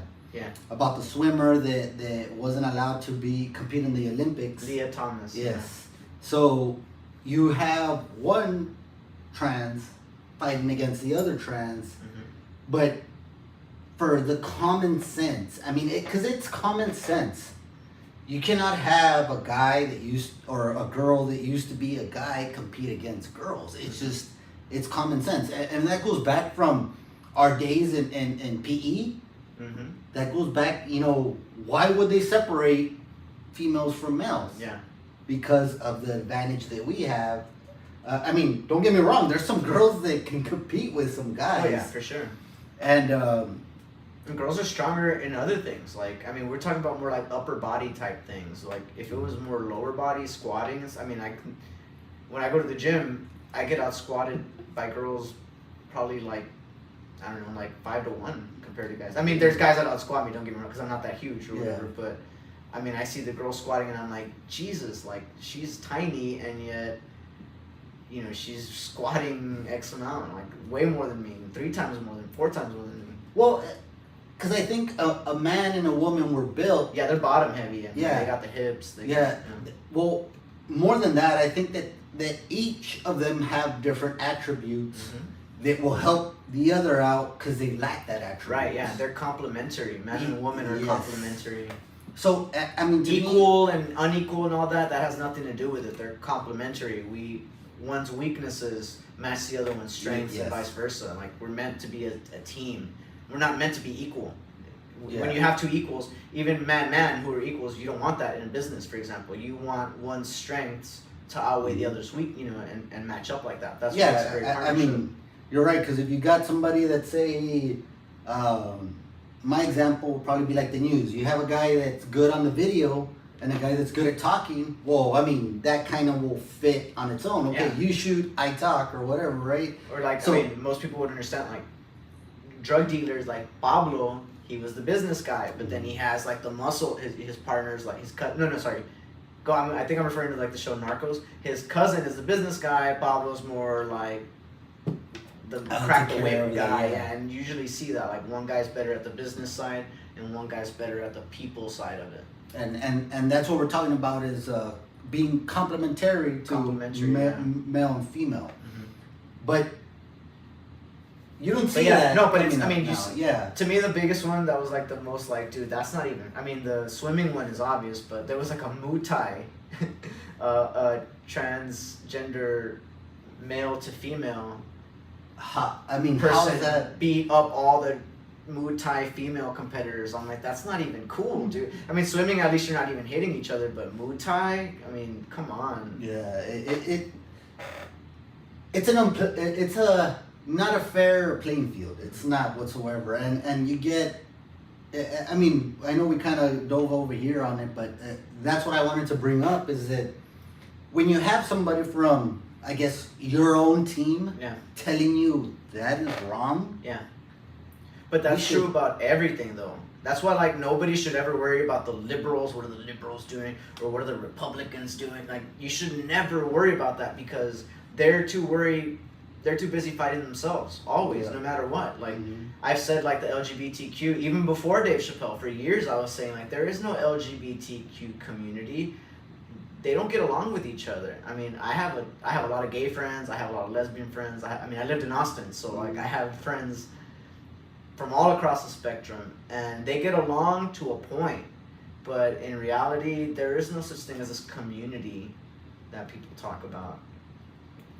Well, you see, And that's why, like, even within, like, you have a transgender Caitlyn fighting the transgender Leah, and if you listen to people who were transgender all along, even before all this started, they would say, like, that's not, what do you mean you're transgender? You're either a woman or you're a man. You're not a transgender. You know, so there's always been beef from, like, people who were like, I was always transgender, and now this whole movement, I'm against it. So it goes the same thing for, like, anything you can think of. You know, within the black community, you know, they're like, you're not an American, what they call ADOS. You're not ADOS. You're not an American descendant of slavery. You know, like Kamala, she's not ADOS. She might be colored, but she's not an American descendant of slavery. She comes from Jamaica. Mm-hmm. And amongst black people, that makes a huge difference. Like, did you suffer American slavery? No, you didn't, right? You come from the Caribbean, so you don't know what we went through. So that would be the point that I make, is like, all of these little subgroups, the more you break it up, like I said, there's still always people fighting with each other. So you don't really have to worry about them. So there's no such thing as having to, I mean, everybody has their own battle within, you know, anything. So there's always going to be that fight. Yeah. Regardless of whatever group you belong to, there's like, always going to be. Yeah, like, why be like, what are the liberals? Like, we need to stop these liberals, everything they're doing. It's like, no, just you do what's best for you in your life. Work, save your money, take that extra shift or whatever, you know. Like, but don't worry about what are they going to do, because they're so busy fight every group. Republican, anybody you can think of, there's factions. That's one of the true that's one of the true things about life. There's always factions. You know, the elites, they're against us. You know, what are we gonna do? It's us versus the elites. It's like, no, there's the Clinton faction, there's the Obama faction, there's the Bush faction. Several elites. Yeah, exactly. The Soros faction, you know, there's so many people vying for power and battling within themselves for, you know, how are we gonna lead this movement against the peasants, let's say, you know. So we're screwed pretty much if there's that many against us, huh? Well, it is, but like I said, they're fighting themselves too. Yeah. So it's more like, take advantage of, like, the whole divide and conquer. They divide and conquer us, but at the same time, they're divided too. So how do we divide and conquer that? That's the question. Yeah, well, we take power back, I guess. You know, we say, well, we don't want taxation. I would say, I mean, we stop giving them our money, probably. I'd like to see the first person to stand up on their own to say, you know what I mean? Like, that's the tough part. Yeah. And then try to get people to go with you. Because, I mean, it's tough, but like, I like, they have sanctuary cities, right? For illegals. Illegals, yeah. Why can't we have a sanctuary city for taxes? You know, like, that's one thing that I do admire about the Democrats, or like the liberals. Like, even all Republicans, all conservatives should be able to say, well, at least they have the guts to say, we're going to ignore whatever the law is and do our own thing. I mean, obviously they're doing it in a way that Republicans disagree with. Like the Seattle CHOP or whatever, you know. Like the little... or the sanctuary cities. In know? Seattle, where they built their own little town? The CHOP, the autonomous... Yeah. Something. But yeah, at least if it's like we should all do that. Republican, Democrat, Libertarian, whatever you are, every town, every city should say, this is a sanctuary city from all this government taxation and influence, and we're not going to take that. We're doing our own thing here. So, I mean, that is one thing to admire from the Democrats, which most Republicans don't do. Or like Democrats also, they will stand in the middle of a highway, you know, even though it's stupid and you're going to get killed. They'll actually do it. Republicans and conservatives really don't. You know, so, I mean, that is one thing they could take from that side. Well, see, one of the things that I would say is because the Democrats tend to be a little more outrageous, I guess. They appeal to the passions a lot better. Well, see, and that to me is like, yes, okay, they tug on those emotions. And that's the best way to get somebody to do what you want, is appealing to their emotional, you know, whatever it may be. Because everybody has their, you know, you know, their little string where that's it. You got it. Don't you care about the dolphins, man? Yeah, exactly. You know, and we have dolphins in where is it? I saw a news report that they're separating families, and they're not. The dolphin has been around because people feed it, so it comes around. But now it's too aggressive for to be around people because Yeah. it's separating families. It's going after the little ones. Because now it's all entitled. It's like, dude, where's my Cheetos? Yeah, Wow. exactly. That's a true story. I need to look up that one to get the source from there. But that's a true But story. it's because it's easier. It's easier to understand. It's more visible to say, look, this politician did this, and now the bald eagle is suffering because of the habitat. You know, they sold it to an oil company or something. It's just a lot easier to tie in like an emotional aspect to a political issue. And that's a tactic. That I mean, guys, don't be confused. That's a tactic. It's a tactic, yeah. To use because Because if you stop and think, and you're like, well, wait a minute, how has that worked in the past? Or, well, wouldn't this lead to that? Like, it's easily broken down if you. but emotions don't let you Yeah. think. What's the word? Scientifically or rationally? Or I scratch guess? the surface, go Yeah. beyond the surface. Because, I mean, like, with the kids in cages, for example, emotionally, you're like, that's wrong. We shouldn't have kids in cages. But then you think about it, like, well, if it was you and they showed up on your doorstep, what would you do? Like, we don't have rooms, we don't have hotels. I mean, where are we? Maybe not cages. I don't know, but the Well, point is, you I start to dig a little bit, and you're like, oh, okay, I see. Yeah. Like they brought up the cages that they tried to say in the media that that all of a sudden came up with when Donald Trump was. Oh yeah, those are Obama's. Yeah. But yeah, I mean they were existent, and maybe they're. And now nobody cares. No. Where's yeah, all that? exactly. They're still in cages. There's nothing changed. The NOAA, which is the National Oceanic and Atmospheric Administration, Yeah. put out a warning. Okay. Due to human interaction, biologists say the dolphin has increased in its aggression and separated children from their parents and pets and their owners while in the water. This is South Padre Island, a dolphin.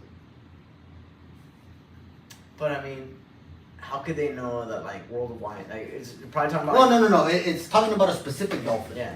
They I guess. Pancho the dolphin. Yeah, probably like- have now. Like, You know what I mean? And we Yeah. have those. It's the same thing like. the ducks at the pond. Yeah, the ducks at the pond, exactly, the yeah. cat at the work, and Yeah. it's always there and doesn't go away. Yeah. It's the same damn thing. It's adaptation. I mean, that's what happens. Yeah, I just had to bring it up because I had seen it and it was like, it's too crazy of a story. He's not mad. to- He's mad because supply chain, like the food used to be better, and now shrinkflation, and he's only getting like half of it. Exactly. So he's like, I'm separating some parents. He's like- Leave your kid alone. He's gone. No, but Pancho the dolphin. Yeah, that was a good one. Guys, make sure you donate to Isaac. Yeah, what he's guys. doing here. The Rising Awesome. Texas Media, help us pay for some rent, help us pay for this internet. These drinks aren't free. We have to have our guest here, have a few.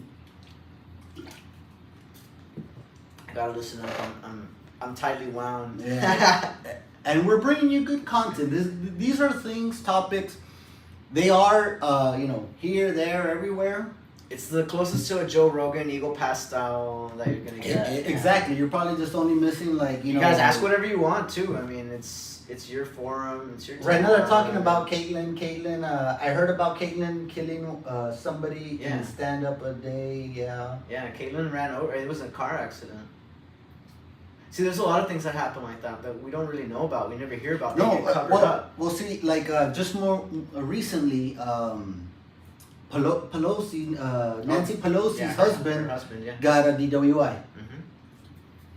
There was nothing heard. Only the certain news Yeah. that is, against her cause all the damn time were the ones pushing it. But CNN, CBS, NBC, the regulars, Mm-hmm. the mainstream that everybody watches, there was nothing about it. Yeah. And nobody was showing the mugshot or anything. They were hiding the mugshot. You see, and that's what, and I always say this, that what happens at the national level, happens at the state level, happens here locally, It guys. trickles down. It trickles down. It happens here locally where, a police chief, a sheriff might tell you, that doesn't, don't, I'm not going to tell you that story. You know, all these other people got arrested. You can use that, but no. Mm-hmm. Or it doesn't even make it to the public. It gets left down here, It gets buried, and it's handled, you know, internally or what have you. But those things do happen. Which, by the way, I don't have a problem with that. I think most issues should be handled internally. Like, the cops are called to a certain location. Why should somebody get arrested and have a record and go through all this processing or something when it's like, hey, they're gonna handle it internally. We just showed up to make sure nobody got stabbed or something. Yeah. And like, no, yeah. I don't have a problem with it necessarily, but it's not fair the way it's applied sometimes. Like, some people will go to jail for the same crime that other people will just get. That's to me when there's a problem. No, I agree, because you're right in saying that, you know, it's a big deal whenever you, and not even the money that has to go into it. From the reason I say that is the sheriff's job. It is his prerogative to have that kind of discretion. Mm-hmm. You know, that should be. But it should be into where it should be across the even. board. Yeah, like I said, fair. Like as I said in the previous episode, fair meaning that it applies to all. Yeah, no, I totally agree with that. At times you can get that kind of privilege here, but you also get, you know, some people getting away with certain things. Moving up to the state level, you had, you know, a state rep not too long ago that crossed the border in a plane, dropped a pretty big sizable package, and you know, that was that. As long as he's not running anymore, we'll call it that. Yeah. But he got his payday, I'm sure. I mean, I don't know what the story is, but it sounds like, you know, you did your job, you get a little check on the back end, and it could be. I mean, that's how things work, and I agree with you. You know, but we need to keep it on an even keel where, you know, it's not just because who you are, but the situation at hand, right? And I'm a strong believer in that, in that, you know, hey, if things can be handled, you know, handle it. Now, there is one thing where, you know, people may escalate their own, you know, problems even worse, then I understand handling that. But that's when, like I said, that's why you're supposed to have a competent sheriff or district attorney or something who has that discretion that can say, hey, I think it could get worse, let's stop it before, you know, let's nip it in the bud, essentially. Or like, I think this person learned their lesson. I don't see the need for further, you know, state interference. Yeah, absolutely. We got something, it sucks because you can get into a position of power with good intentions and wanting to change things, but eventually you can become the corrupt one, then fall into the same cycle, you'll get booted out. Yeah. You know, that's always true. One of the things that I think I've said it before is that you either die the hero or you live long enough to be the villain. Yeah. And that comes from what, Batman, The Dark Knight Rising, and it's true, because everybody starts out not knowing how the water is, I guess, if you want to say. You don't know if it's cold, you don't know if it's warm, you don't know if it's wavy, if it's deep, but then you jump in. And you're forced to tread water regardless. You know, it's like, I would put it to where you don't know how to swim. Most of these politicians, I wouldn't even say most, because a lot of them are bred into it, right? Yeah. But some of these politicians get in there and then they don't know what kind of water they're jumping into. Well, if they're bred for it, then there's like a motto. First you walk, first you crawl, then you walk, then you run. Meaning, like, first you pay your dues, you shake all your hands, and then you float the idea, and I don't know, maybe give a couple contributions, write a book or something, then you run. So yeah. So yeah, a lot of people go in there, like this person said, naively thinking like, I'm just gonna do the right thing, and and they run up against a machine, and they realize that if you don't play ball, you'll be out in 2 years or 4 years or whatever your term is. Yeah, 2 and 4 years is what the state sees usually. Here, take over a little bit. My little break now. All right. Isaac's gonna go to the bathroom. Ooh. Take a drink. Let me respond to some of these comments.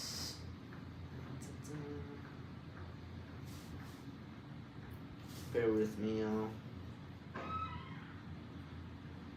But yeah, seriously, give Isaac some money. I mean, it's honestly better than whatever you're watching on Netflix. I mean, just whatever value you want to apply to it.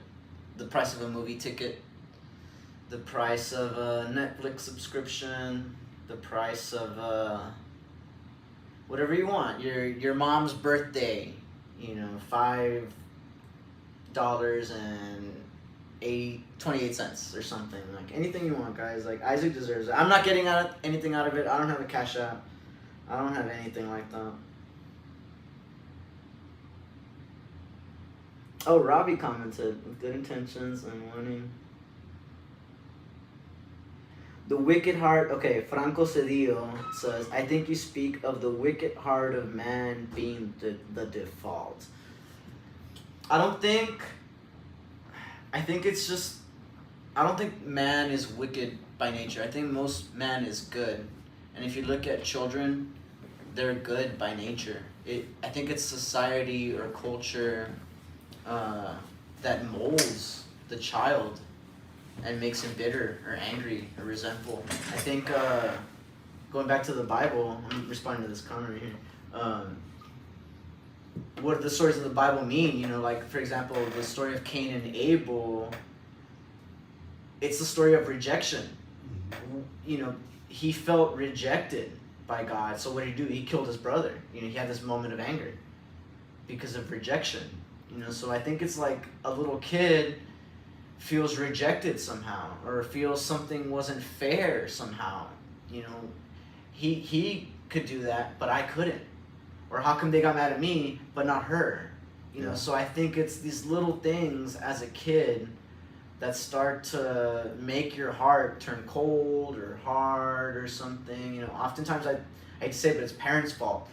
Parents will be more lenient with one and more strict with another, or they'll hold one to a higher standard than another. And as a child, you don't know why. You just know that you got in trouble and he didn't. So yeah. I think it's those feelings, and I think that's why the Bible, like I said, these are stories to try to keep a culture surviving to the next generation. So I think like a story like Cain and Abel, for example, shows that like how powerful rejection is in the heart of whoever's rejected, of a boy or something, from a young age. So I mean, the truth is nowadays, like the thing about the Uvalde shooter and all that, like he was probably rejected on so many levels, not just by girls, but friends or groups probably. I mean, I don't know the story, but probably most of these shooters on some level were rejected. I mean, it was rejected by their parents at least, right? Yeah. He was living with his grandparents. So yeah, like I think that's why these biblical stories are so important. Even if they're not literal,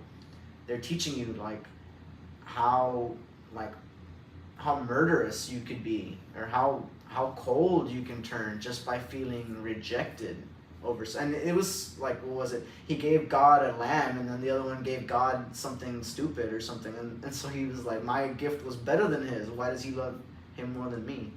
I'm not trying to be religious or preachy or whatever, but I think it shows like how strong these emotions can like turn a heart from good to bad or bad to good and vice versa. No, yeah, I mean, and I think most of the times those, I guess, emotions or sudden urges, they can be relieved. I mean, they don't last day. They last, just by talking, honestly, most of the time. A short period. Why are you mad? The problem is nobody's like, hey, dude, what's going on? Nah, well, these people, they're making fun of me. Hey, ignore them. Like, that's really most of the... Is it the lack of communication, I guess, is what you're saying, that either between family or something, That's what I was getting at with like the Uvalde shooter. Rather than focus on this nationwide solution, maybe let's focus on our own community and talk to our own children and be like, hey, are there any kids out there that are just like loners? Like, hey, reach out to these guys, are you being mean to them? I think parents need to take more of a, it used to be when I was growing up that like, make sure you invite little Michael over. And little Michael would come and he was all like dorky or whatever. And you didn't want to hang out with little Michael because he was dorky and weird or whatever. But your mom would make you.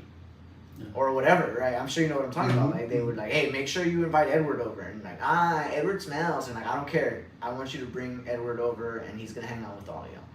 And so you would invite little Michael or Edward or whoever like to your party, and he would be there, and he wouldn't be excluded. I think nowadays that's not happening, and a lot of people are feeling very rejected and very excluded from society, and probably that's why they're acting out.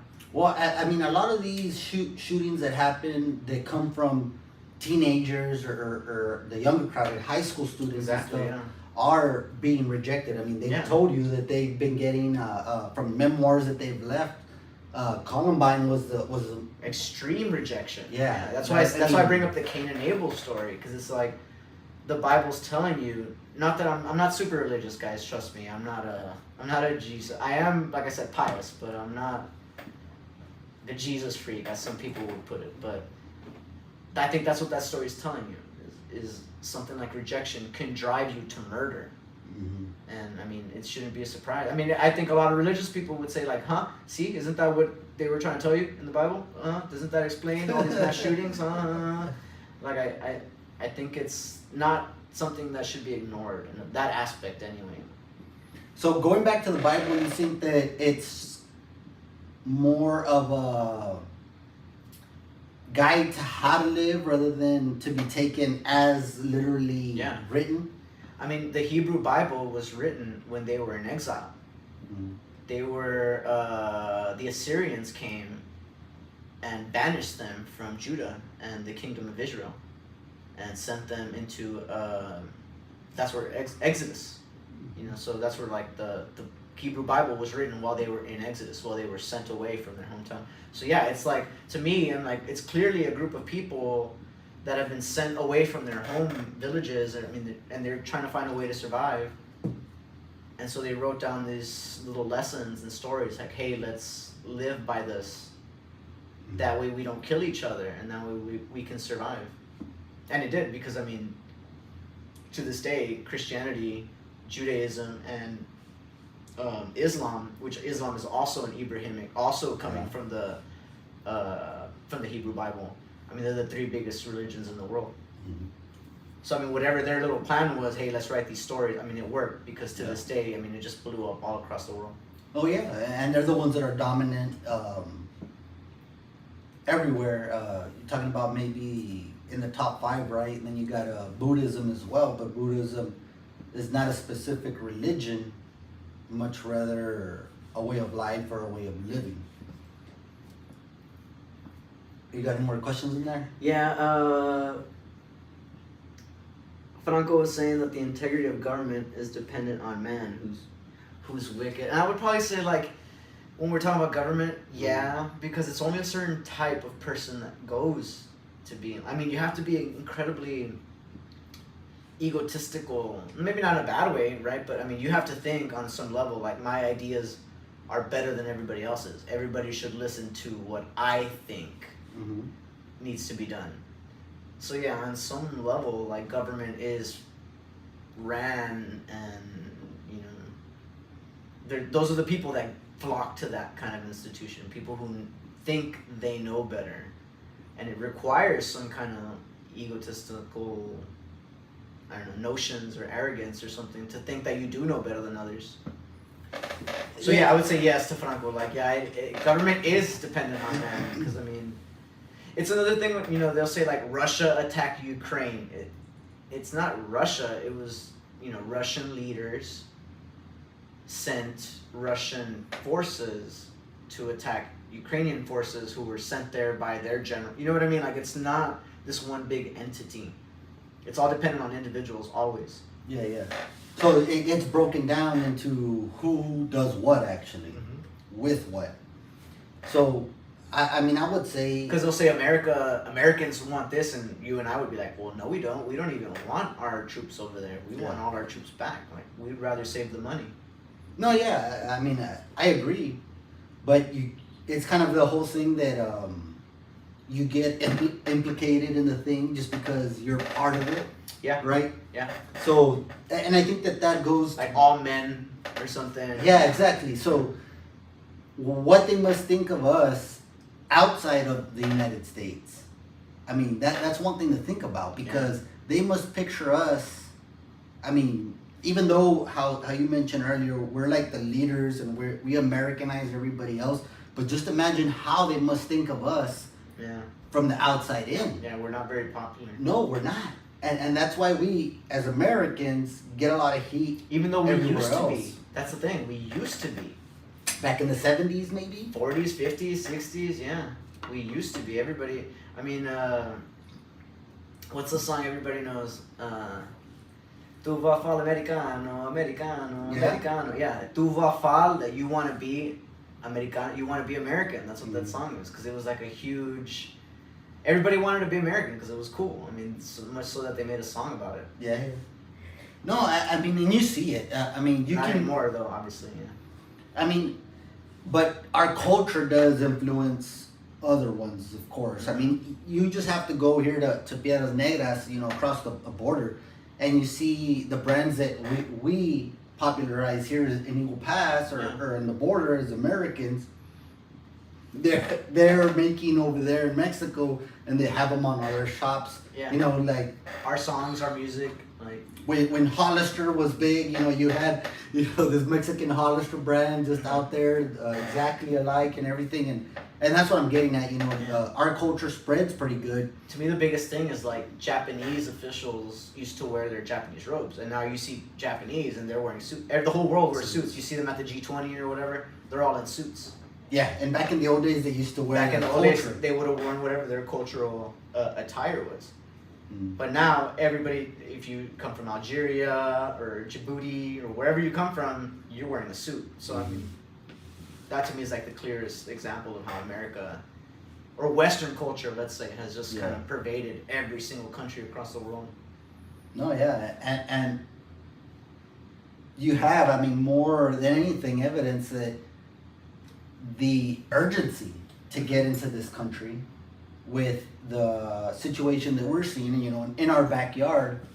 Just over the Father's Day weekend, we had over 2,000 illegal migrants trying to come into the country. I mean, they're hitting up Normandy, and they're hitting up over here by 480 South, where, you know, they're able to cross the river with shallow waters pretty easily. And we're getting these by the numbers. I mean, today we had a report that we posted on the Maverick Times News. If you're not following the Maverick Times News, guys, make sure you follow them on Facebook. The emergency room here, Fort Duncan Medical Center, was refusing to take local residents to the ER because the resources were already taken up by the illegal immigrants coming in. What? You know why? Because there's not a free market.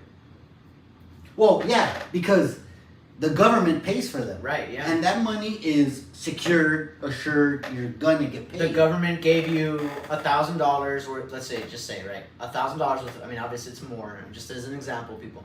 The government gave this hospital $1,000 for, let's say, bandages, I don't know.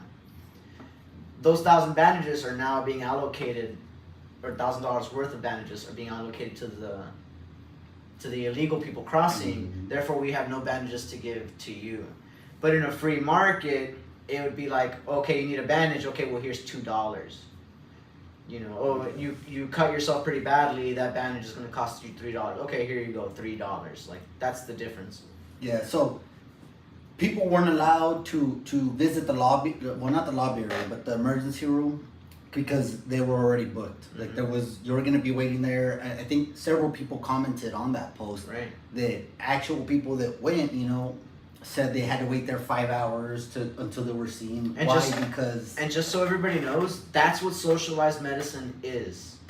Whenever everyone's like, we need to socialize medicine, we need to have like health care for all, that's what happens. It gets flooded by people who have nothing, who shouldn't be using those resources, and you who really do need it, you're in a waiting, you can't get there because there's people in line before you, you know. And yeah, that's what all of these. That's what healthcare for all is. That's what like Medicare for all. Socialism, for all, which is medicine, yeah. I think Bernie Sanders was the one quoted saying is that if there's a line to get your food, then we're doing good.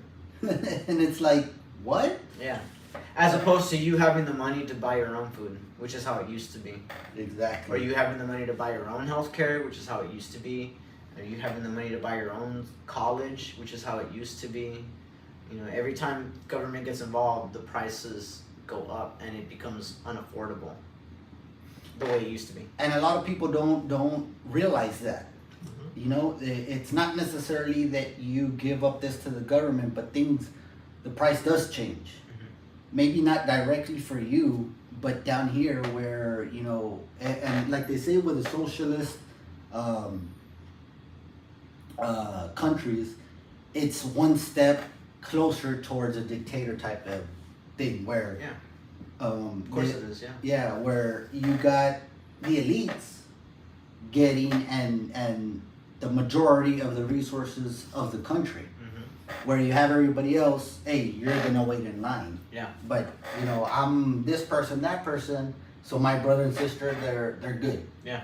That's what happens in every single country that does that. That's why when they're like, it's because greed, capitalism is greed, and you know, if it wasn't for this greedy capitalist system, but capitalism is the only system that harnesses greed for the good, because in every other system, like you said, you're a greedy oligarch, like in Russia or, you know, the Soviet Union, Russia. I don't know how it works nowadays. I mean, I know we're tempted to say that it must be the same, but at least in the Soviet Union, Russia, or these socialist, communist type countries, you're one of these bigwigs, and your greed comes at the expense of everybody else. As opposed to a capitalist system where, like, if you're greedy, you can't make money unless you provide a service that other people are willing to pay for. Either you're solving a problem or you're giving people what they want. But otherwise, like, your greed doesn't help you unless you're able to provide something that other people are willing to pay for. Which is a free market. Which is a free market, laissez-faire capitalism and all that. In a socialist, communist, greed never goes away. Greed is pervasive in every single system you can think of. You're never going to get rid of greed. It's just which system harnesses greed in the most productive way. You know, and it's capitalism by far. I mean, we don't have these shirts because people love us. It's because people want money, and they know that if they put their resources together, they can produce a shirt that people are willing to pay for, and there's a buck in it. So, I mean, the only way to make money in a capitalist system, if you're greedy, is to give people what they want or what they need. So essentially you're filling a void of need, right? Yeah. So, but in the capitalist system, socialist system, that doesn't get, you know, that gets chopped up. It doesn't matter. It doesn't matter if you do good or bad. You're getting the resources of the country anyway. You're living in a fat paycheck or whatever. It doesn't matter. It's all coming to you whether you're selling something or not, or you're producing or giving the people what they want or not. It doesn't matter. And that wouldn't be, I mean, just the way you're talking about it, that doesn't sound fair for somebody that's willing to take a risk, somebody that's willing to put an insane amount of hours to, you know, come to some type of invention or creation that's going to benefit, you know, the masses. Yeah, why would you? Yeah. Why would you? And you can't anyway, because you don't have the capital in the social. You just don't have it. It's not your money. It's not your resource. You can't hoard something. You can't be like saving this so that one day you can put it all together and open up a shop. You can't do that. It's just not possible. Like, it's literally illegal, or, you know, it's within their law.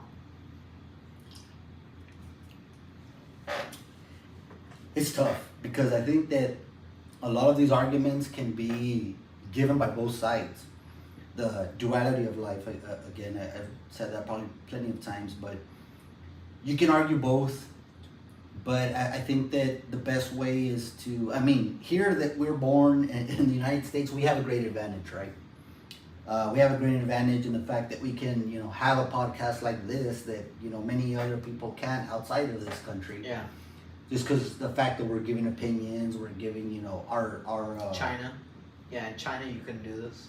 Yeah, and in 2022, who would have thought that there'd be a place that you could be living at where you're not allowed to, you know, just talk? Because that's what we're doing here. We're having a conversation.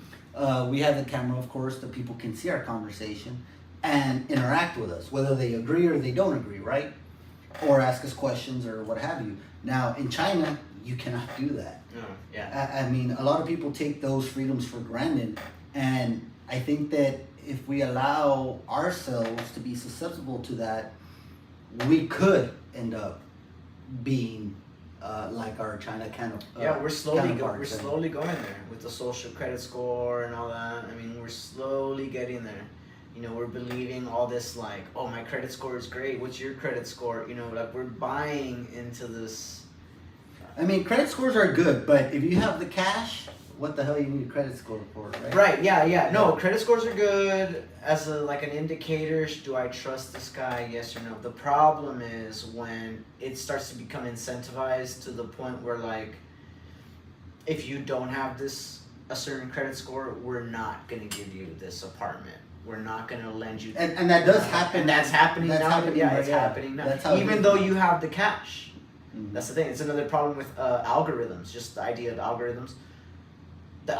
You'll be like, I'm sorry. It says I can't give you this house, and you're like, dude, but I can pay you double that in cash right now, and you're like, yeah, but you might be at risk. it's not letting us. You need to have a certain credit score. You need to have a certain thing.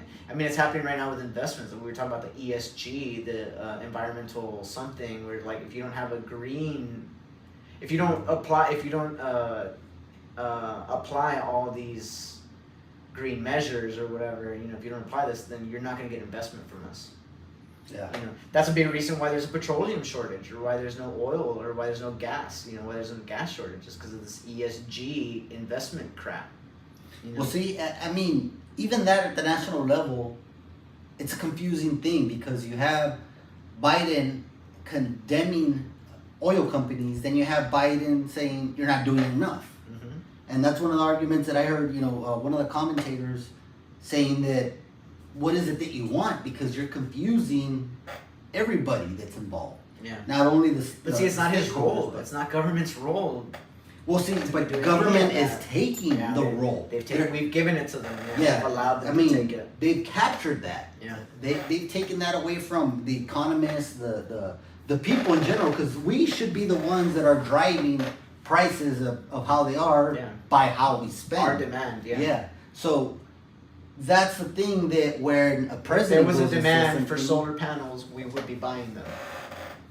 But you have a bunch of solar panels going everywhere Yeah, too. and yet we don't want them. People aren't buying them. Why? Like, I mean, there's a reason. There's always a reason. So, because they're too expensive. Well, yeah, because the technology isn't there yet to make them cheaper. You know, so. I mean, and that's the way it is with everybody. With everything, yeah. Of course, the first technology you get, like the first Mac damn computer that ever came out was an expensive motherfucker. You had a little damn box. It was huge. You couldn't afford it. Yeah, well, you're going, I was talking more of like the personal computers. Yeah, okay, the personal Right? computer. Even then, you get a little damn box, little box like that from Mac that cost you, close to 1,800, Think about the LED TVs a couple years ago. They were like 5,000. And now, I mean, you could get one for 200 or 300. I think that one's an LED Yeah. and it costs us like 200 or 300 Exactly, for a 55, 42 inch, I think. Yeah. But I mean, and that's what's happening with the solar panels. Now, there's a lot That's of. what happens with every technology. Yeah. It's always expensive, and you're not getting the best quality in the beginning either. It's the most expensive at the beginning with the. Well, the problem is that like we're sending a bunch of taxpayer dollars into funding this technology that's not viable yet. But if you look at historically how do technologies come about, it's always one guy like tinkering, one guy experimenting, finding the cheapest way. Like think of the Wright brothers, the airplanes. Mm-hmm. They didn't have billions of dollars of government funding. They had a bicycle shop. Yeah. But they had this idea, okay, well, what if we tweak it a little bit? Like, that was too tight.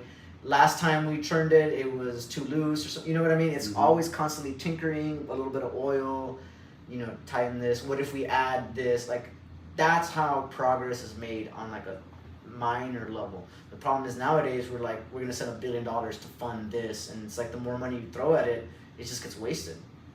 Every invention in history, every advancement has always been from one guy, two guys or something, or people or whatever, like just tinkering a little bit, just tweaking it, okay, let's try it out, and then the thing failed, okay, well, maybe if we do this.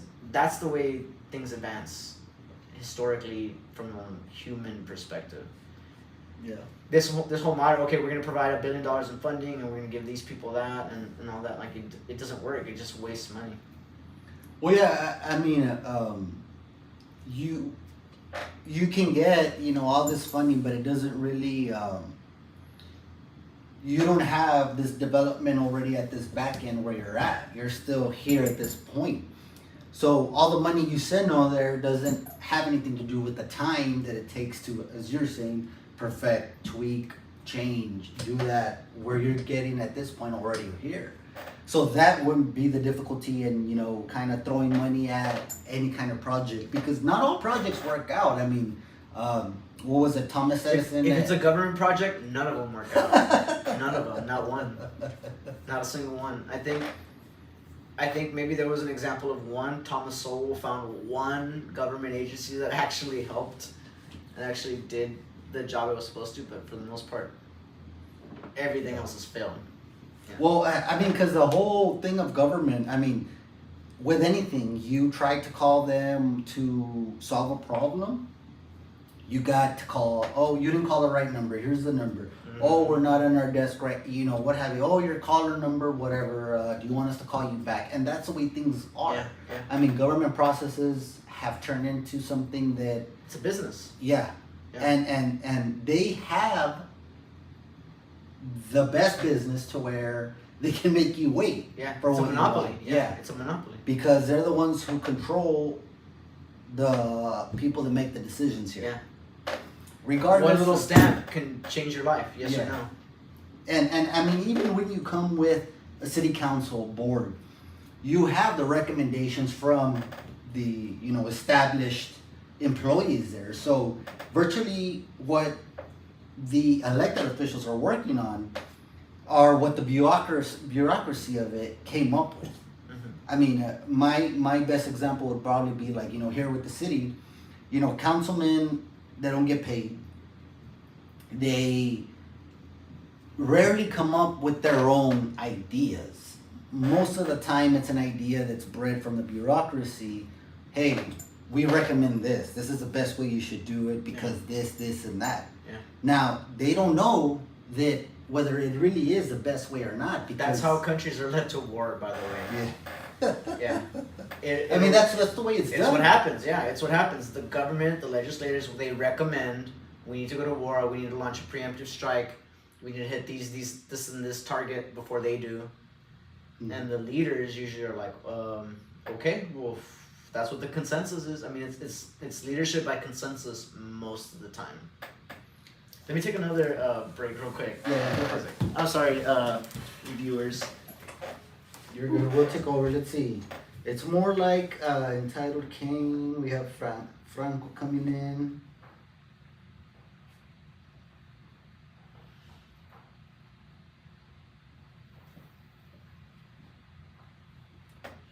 All right. Well, you have this thing where the government, and I've seen it, guys, where let's say, you know, a finance director, human resources director, a city manager comes across a idea, something that they feel will work at their level, or something that they want to see changed, they're going to change it. One of the examples that I would give you is the difficulty, like with the city, where they had the grievance committee. Now, whenever I became like the grievance committee chair, there was an issue because I would actually hear what the employees were saying about their directors, and I would not necessarily side with the employees, but open up the possibility that some of the directors with the city were not acting in the best faith, you know? So that's where the issue came in, where things get changed by the bureaucracy because they see the impact that something has in general that they would rather contain than have the city council or their governing body make a decision on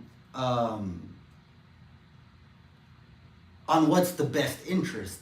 Rather, the governmental body is given beforehand what the best interest is according to the bureaucracy. And what I mean by that is, the employees or the workers that are working for the governmental entity, not the ones that make the decisions on top, which would be, the governmental body, the city council, the commissioner's court, and things such as that. I was just mentioning how not necessarily how the people in the bureaucracy that come up with the ideas to propose to the council, the commissioner's court, whatever, Congress, is not necessarily always what's best for everybody, but it's just what's best for their situation at the time. Well, the higher up you go, like if we're talking about senators, members of the House and all that, what they're proposing, they didn't even write it.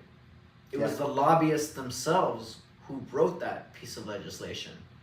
And oftentimes when you ask them, hey, Congressman Wilson, like, what was that you said in paragraph 3, section 4 or whatever, they don't even know because they didn't write it. Literally, it was written by the lobbyists. It was written by whatever entity was standing to benefit. Now, lobbyists, that's a very interesting topic that you bring up. Just to kind of end it here, I know we've been on for quite a while. The county just approved $96,000 annually for Shepherd Government Affairs. Now, we have a host of news that was brought up by several people in the Rio Grande Valley that had a lot of trouble with this specific gentleman that's involved in this group and his partner as well. Now, I don't know what it is they have going on, but they have some kind of scheme where they're taking money from these public entities, putting it in their hands, and then I don't know if eventually going into some of these politicians that are around here. And eventually, they're taking taxpayer dollars and using it to lobby. That's what you're saying. Well, not lobby necessarily, but to manipulate some of these. To influence. Yes. Yeah. Buy influence. Yeah, and they're using taxpayer dollars to buy influence. Yes, and the taxpayer dollars are coming, from the stories that we've traced down at the Rio Grande Valley. You're talking about Edinburgh, McAllen, and all them. That these lobbyists that are now the county's lobbyists, or they're there for special services, but they do not have a good track record on delivery. Why? Because in the Rio Grande Valley over there, there's so many stories, and I'll show you right now whenever we get off air. I got them all listed, where there's so many links of, these people, specifically the ones hired by Maverick County, are involved in so many shady dealings. Yeah. And then leading up to... Well, that's why you hire them. Well, this is the 4th or 5th year already that they get extended. Yeah. And it's $96,000 a year. That's a ridiculous amount of money. That's a lot of money. You have the city, they just hired new lobbyists at $10,000 a year. A month, I'm sorry. Real quick, you said $96,000 a year, right? Mm-hmm. So we have a population of 32,000, so that's like $3 each, more or less. The only reason I bring it up is we should think about it in those terms, like how much myself, $3 doesn't seem like a lot, but that's just one thing you're talking about. Yeah, I mean, there's just one aspect. There's special services. Thousands, yeah. The concern was even it was a big concern because even the Democratic nominee, Ramsey Lishkantu, for Maverick County judge came up because he does have a Republican against them in the general election. But he even came up and took his 3 minutes as a citizen to convey the concern of the community about rehiring, because it's, like I said, it's 3 or 4 years now. And what do they do? I mean, what are we hiring them for? Special services. Mm-hmm. And what the former mayor Ramsey asked was, I hope that the commissioner's court will say, what have they done to deserve what is their service Yeah. and what's so special about it? And when it came to that specific, agenda number, Nothing was said. Yeah. It was just it's 3-1, and let's move on. They were approved Mhm. by the majority. The majority that is. That's the here problem in right there with County. America and our culture and our society in a nutshell. Is that there's a problem? Hey, why are y'all doing that? Oh, the agenda has decided to move on. And the gavel gets smashed. Okay, on to next agenda item, and Yeah, well, see, they Just didn't like that. discuss anything, Yeah. and that's with the concern from the Democratic nominee from Maverick County Judge. Mhm. He said, I hope you guys can justify and tell the people why you're going to extend these people. Because, I mean, as far as grants, as far as getting things done, lobbyists, we haven't seen anything. Mhm. I mean, give us something tangible to say that, Yeah. these people are doing something.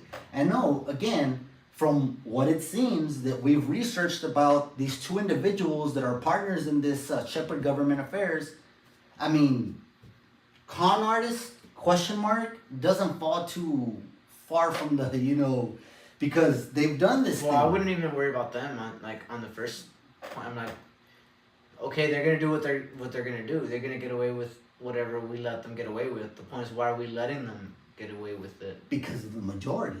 You know. Now, that majority is not going to be existent. Well, no, there's got to be some kind of incentive for somebody at some point, or Well- else why would you pick them specifically? You're right. Yeah. You're 100% right. Yeah. Why are these people, Shepherd Government Affairs, being allowed to come not just 1 year? Because Like let's say I'm mayor, right? Mhm. And I'm like, I pass a law. From now on, mandatory, every citizen must eat 3 hot dogs a day or something. Mhm. And so you'd have to wonder, like, well, what does he carry? And then you find out, oh, okay, his cousin owns a hot dog operation. I mean, that's usually what happens. well, You'd have see, to find out Kibono, as a Roman said, Kibono, who benefits. yeah, and that is a woundly secret that's that's there that we haven't been able to discover Yeah. exactly what. Now we do know we have the pinpoint, and then the string coming Yeah. here, and then the string going over there, and the bubbles and everything. Yeah. But getting down to the nitty gritty as to how this You need person an informant. came up, You yeah. need an informant. I mean, Well, see, and cop, like in police, law enforcement lingo, you need someone on the street who can tell I you mean, what's going on. believe me, there's plenty of stuff online that you find about either of these characters. One of them right now, he's the Duncanville Economic Development Director in Duncanville. How? I mean, I don't know.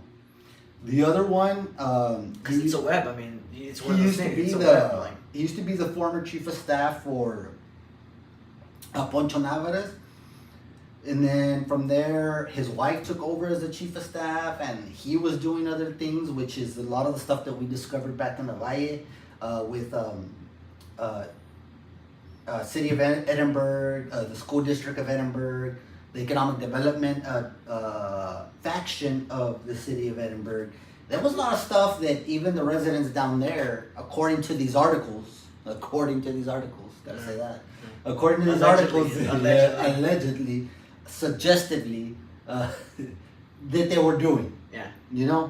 So come fast forward, I don't know how or who introduced them into Maverick County, but they are here. Yeah. They showed up.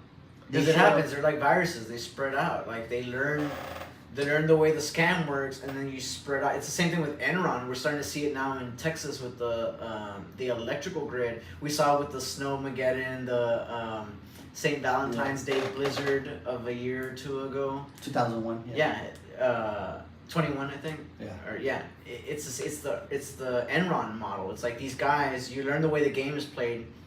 Then you get shut down or something, but you spread out, and each one of these, they're like little viruses, and each one of these little viruses, they start to run that game in different little locations. So I mean, that's what it sounds like to me. I mean, but these are the same people. Yeah, right? exactly. I mean, That's what I'm saying. It's the Enron. If you look at ERCOT, which is like the Texas Environmental, I don't know what, but I don't know what ERCOT stands for, but they decide basically which part of Texas gets power and whatnot.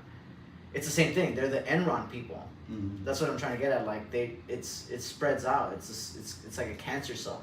Yeah. It was, and like I said, I mean, we don't know how they arrived or who introduced them to the scene, But in 2018, you did have that election for county judge that was very close between David Salcedo and Rudy Bowles. And we have videos where, you know, one of their associates or one of the partners of Shepherd government groups, before having a contract, is out in the summer doing walkarounds in the neighborhoods with David Salcedo. And magically, right after he wins, they get a contract. And that contract has existed. And ever since then, they're here. Yes. That reminds me. 96,000 a year. I brought it up before. Machiavelli, Yeah. the prince, he talks about the same thing. It sounds like to me like what happened in Renaissance Italy, Naples, and all that. They brought the French in to help them take out Florence, and from that point on, the French, you just could never get rid of them anymore in the country. Yeah, and it's been a battle. I mean, we've been trying to show. Because once it's the reason I bring it up is it's typical. You have two factions fighting, so you bring in a third party in to help your side. It happens all the time in history. And then once that side is defeated, now that part is there to stay. Yeah, and that's what we've seen since 2018. They've been, you know, they've had their contract extended again because they were block walking with Judge David Salcedo at the time, and they just continued, you know, to have that contract at will. Even if it's last year, it was a 3-1 vote. 2 commissioners went against the majority. I mean, of course, majority rules. This year, 1 commissioner was not president, so it was 3-1. But you did have the Democratic nominee for Maverick County Judge stand up in his 3 minutes and, you know, kind of throw it out there like, what are these people doing? Yeah. You're spending 96,000 is a good chunk of change. That's And a couple of $3 streets. each. Yeah. It's $3 each. It's almost a gallon of gas. So everybody's having to pay. $3 each. If everybody here in Maverick County donates $3 each to Cash App, the Rising Texan Media, we'll be able to catch up to those guys, right? Yeah. So make a $3 donation to the Rising Texan Media. $3, that's nothing, Cash App. guys. Honestly, there's nobody talking about this stuff. Nobody's gonna. Everybody's at home. Everybody's watching Netflix. Nobody cares. Nobody's. I mean, Isaac's paying out of his wallet here, guys. Come on, like, give him something. That's the way. That's the way it is. The other day we had. And by the way, if you don't want to contribute cash, contribute a bottle, or you know. That too. Like we for will dinner, accept. like, you know, a turkey, you know, anything you want out of the kindness of your heart, whatever you can give, honestly. We accept. You know, Yeah, before you said anything, we accept. You know what? If somebody wants to officially be the alcohol sponsor of episode 4 and send us a bottle, we'll drink it. We'll throw your name. That sounds out. like a great idea. You know, Agave Liquors. What's the other one called? Ron's Liquors. Who else do we have here locally? Yeah, we'll throw your name out. I mean, B2B Liquors. Guys, I mean, we get a pretty good crowd here. We get comments. You guys want to be a sponsor for the liquor? You guys want to sponsor, or, you know, rent, whatever you want to sponsor, we can accommodate that, and we'll be like more I than said, willing. any special number, you know, you want to give 12.25 because that's Christmas or something. Whatever you want, any special number, it's up to you. 333. Yeah. You know, whatever. We'll accept it. It's Cash App, the Rising Texan Media. Cash App, the Rising Texan Media.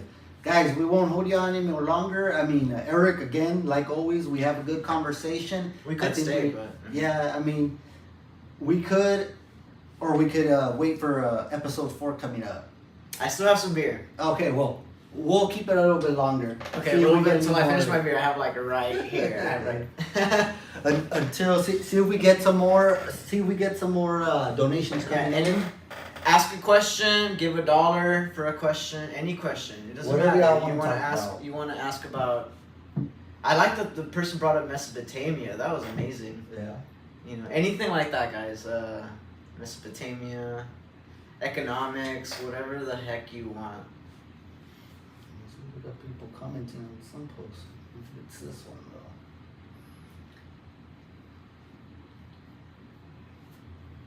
Yeah, a lot of people are taking a lot of are commenting a lot about the emergency room refusing the patients and taking. Yeah, a lot of people took that to heart. Let's invite some of y'all to join in here. If I could what I would say, it reminds me of the baby formula shortage. It's the same thing. Government, when government decides to take an action, it always comes, no matter what, at the expense of somebody else.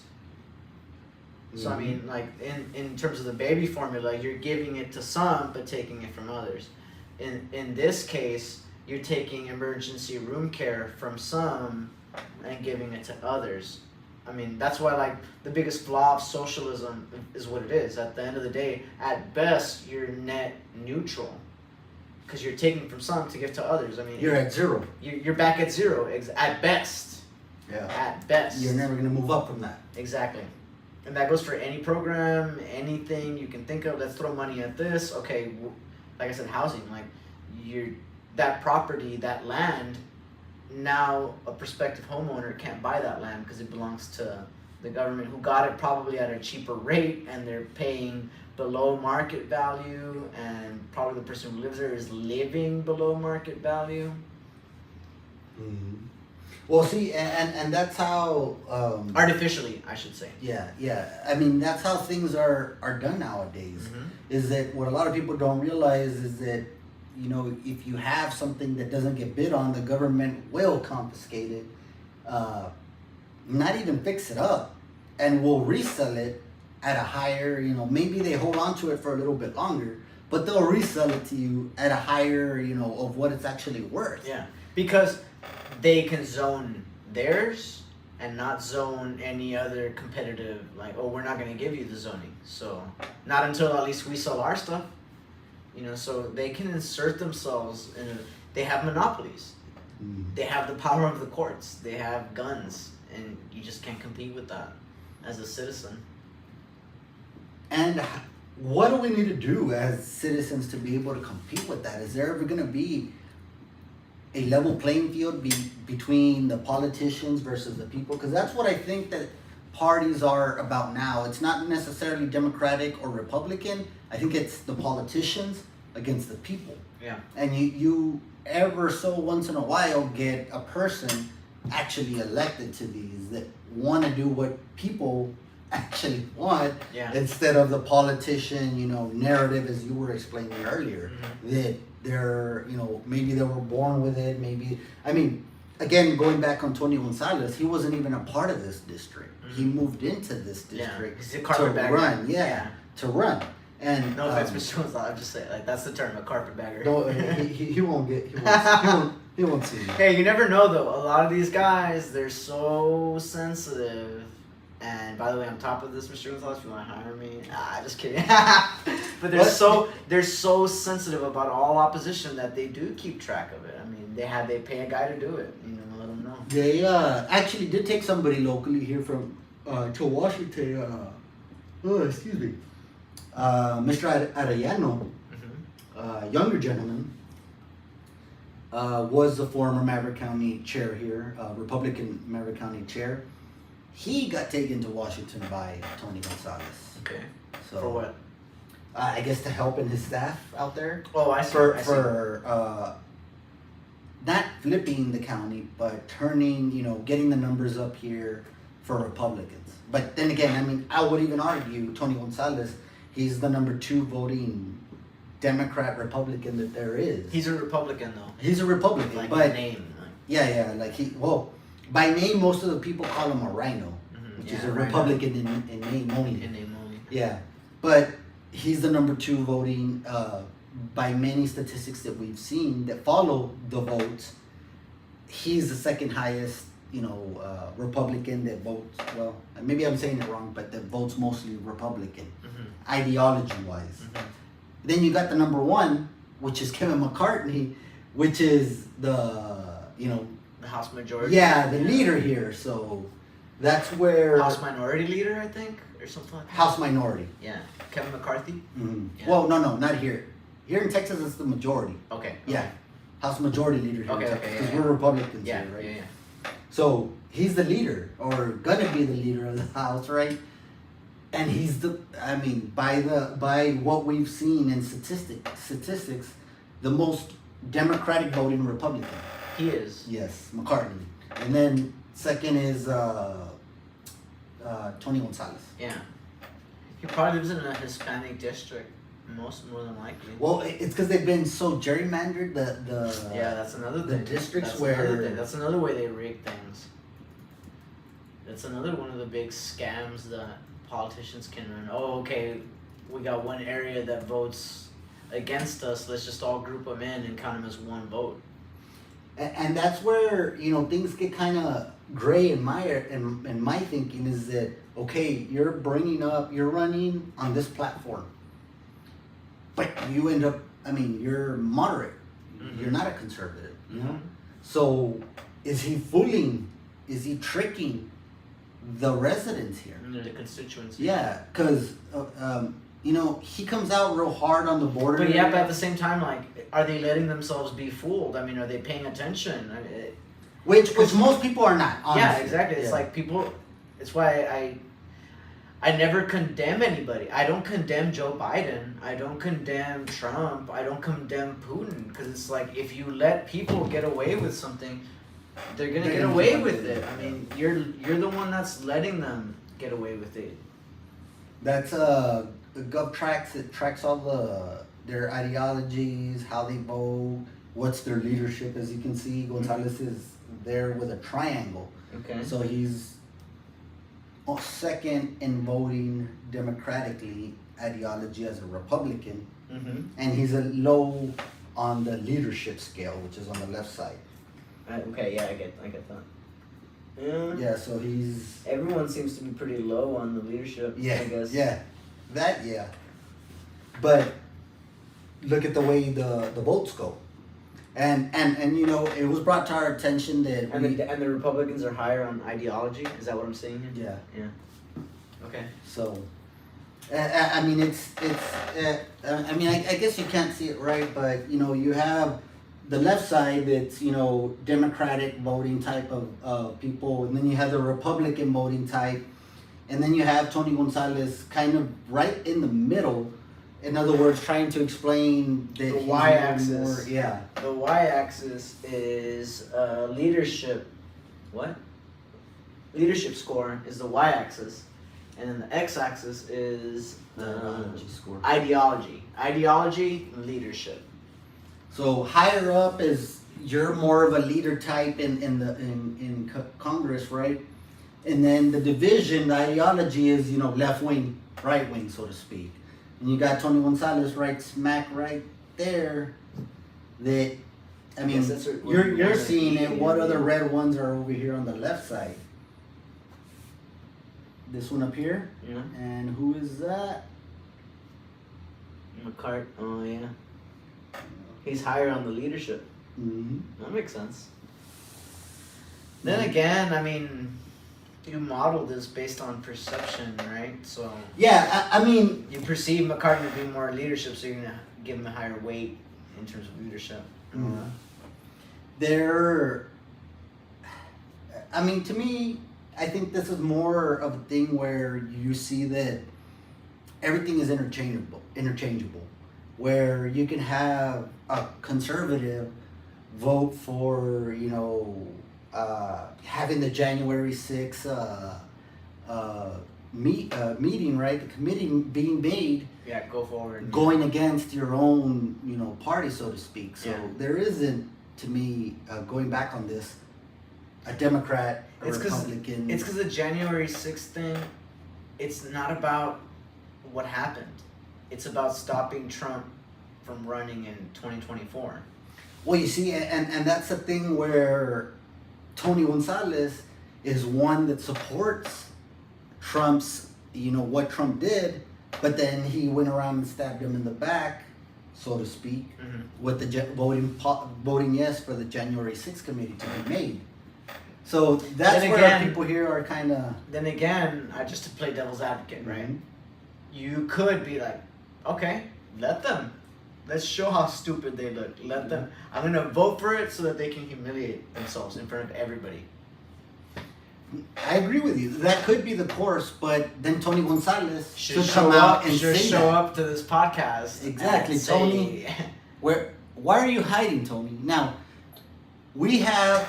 You know what? If Mr. Gonzalez wants to show up here, I'll be the neutral There you go. host, and Isaac will just recuse himself, and I'll just because I don't know, I'll just ask the questions most people would have who are uninformed, which is what are you doing and why.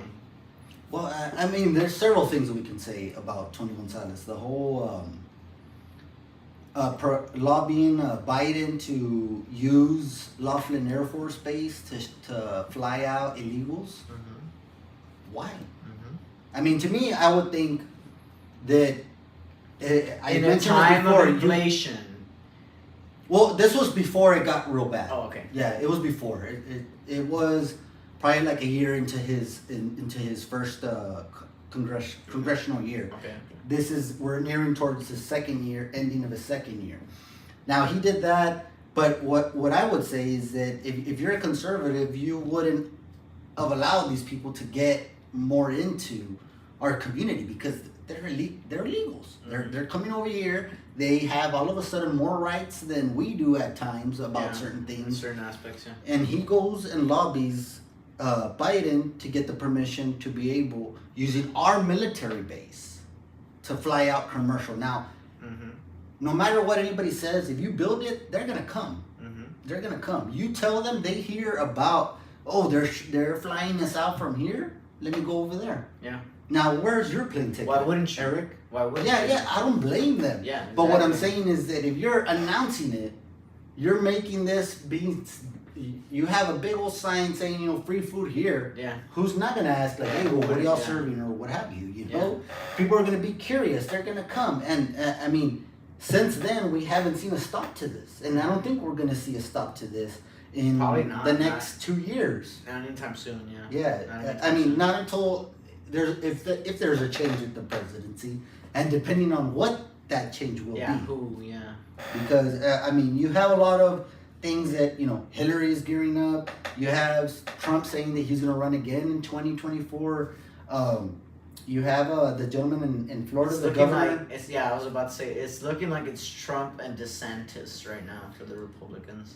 And either way, and I think the third one in that party would probably be Governor Abbott. Okay. But Governor Abbott has fallen way shorter than DeSantis has in a lot of conservative issues. Mm-hmm. Now, he did get the Trump endorsement, but that Trump endorsement can only, as we've seen, take you so far. Well, he could change it too. He could suddenly endorse someone else. Yeah, well, he endorsed him for governor, right? So you have him going against Beto O'Rourke. Well, O'Rourke, yeah. Robert Francis Yeah, O'Rourke. Let's yeah, say that Robert better, Francis, right? yeah. Robert I Francis. never liked calling him Beto. I never liked that from the beginning. You see, and what I don't see that, I took, I don't want to Irish. say offense, He's but Irish. yeah. Yeah. And It's and clearly that's what I'm getting at. It's clearly pandering to the El Paso Hispanic community. To me, as a Hispanic, why are we allowing that? I know, Why is yeah. our Democratic chair here in Maverick County, sorry to call you so specifically, out, oh, Beto and Beto this and Beto that, when, he's pretending to have that cactus on his face, right? We do, but he's Yeah. pretending Yeah, on it. yeah. And I the never thing liked is, that. I thought the Democratic Party was against cultural appropriation and all that. Not unless it'll get them a win on the, any level of politics. It's like I always say, like, if it wasn't for double standards, they would have no standards at all. Not just Democrats. I just say that about different types of people, but if it wasn't for their double standard, they would have no standard at all. And it's ridiculous because I mean we've had several run-ins with the Democratic Party as well, and with the Republican Party too. Whenever we see something, we call it out. It don't matter what party it is. Yes, I coming from the Hispanic conservative culture that we all were raised in this border town. There was very few liberal. We tend to carry that on, and then you see something like that come in, and it's like, what the fuck are you talking about? Him trying. He was there in the presidential. I saw it on the Dinish's Trump card. I was watching it last night. Dinesh Yeah, D'Souza? yeah. I was watching his Trump card last night, where Beto was part of the presidential debate in the very beginning, and you have a lot of them trying to speak Spanish when they don't know how to speak. Oh yeah, Spanish. yeah. I And remember. it's like, Quiero a todos que vinieron a yeah. Yeah, Like, and what are it's y'all like- doing? This is America, yeah. A lot of the candidates. yeah, it was. A lot And of them, yeah. I remember, I mean, because I saw the video, right? And, it Muchas just- gracias a todos que vinieron. And Yeah, it's like, it- dude, what? Like, and to me, yeah. it shows a lot. I forgot about that. Yeah. Yeah, thank you. I saw it on the Trump card yesterday, last night.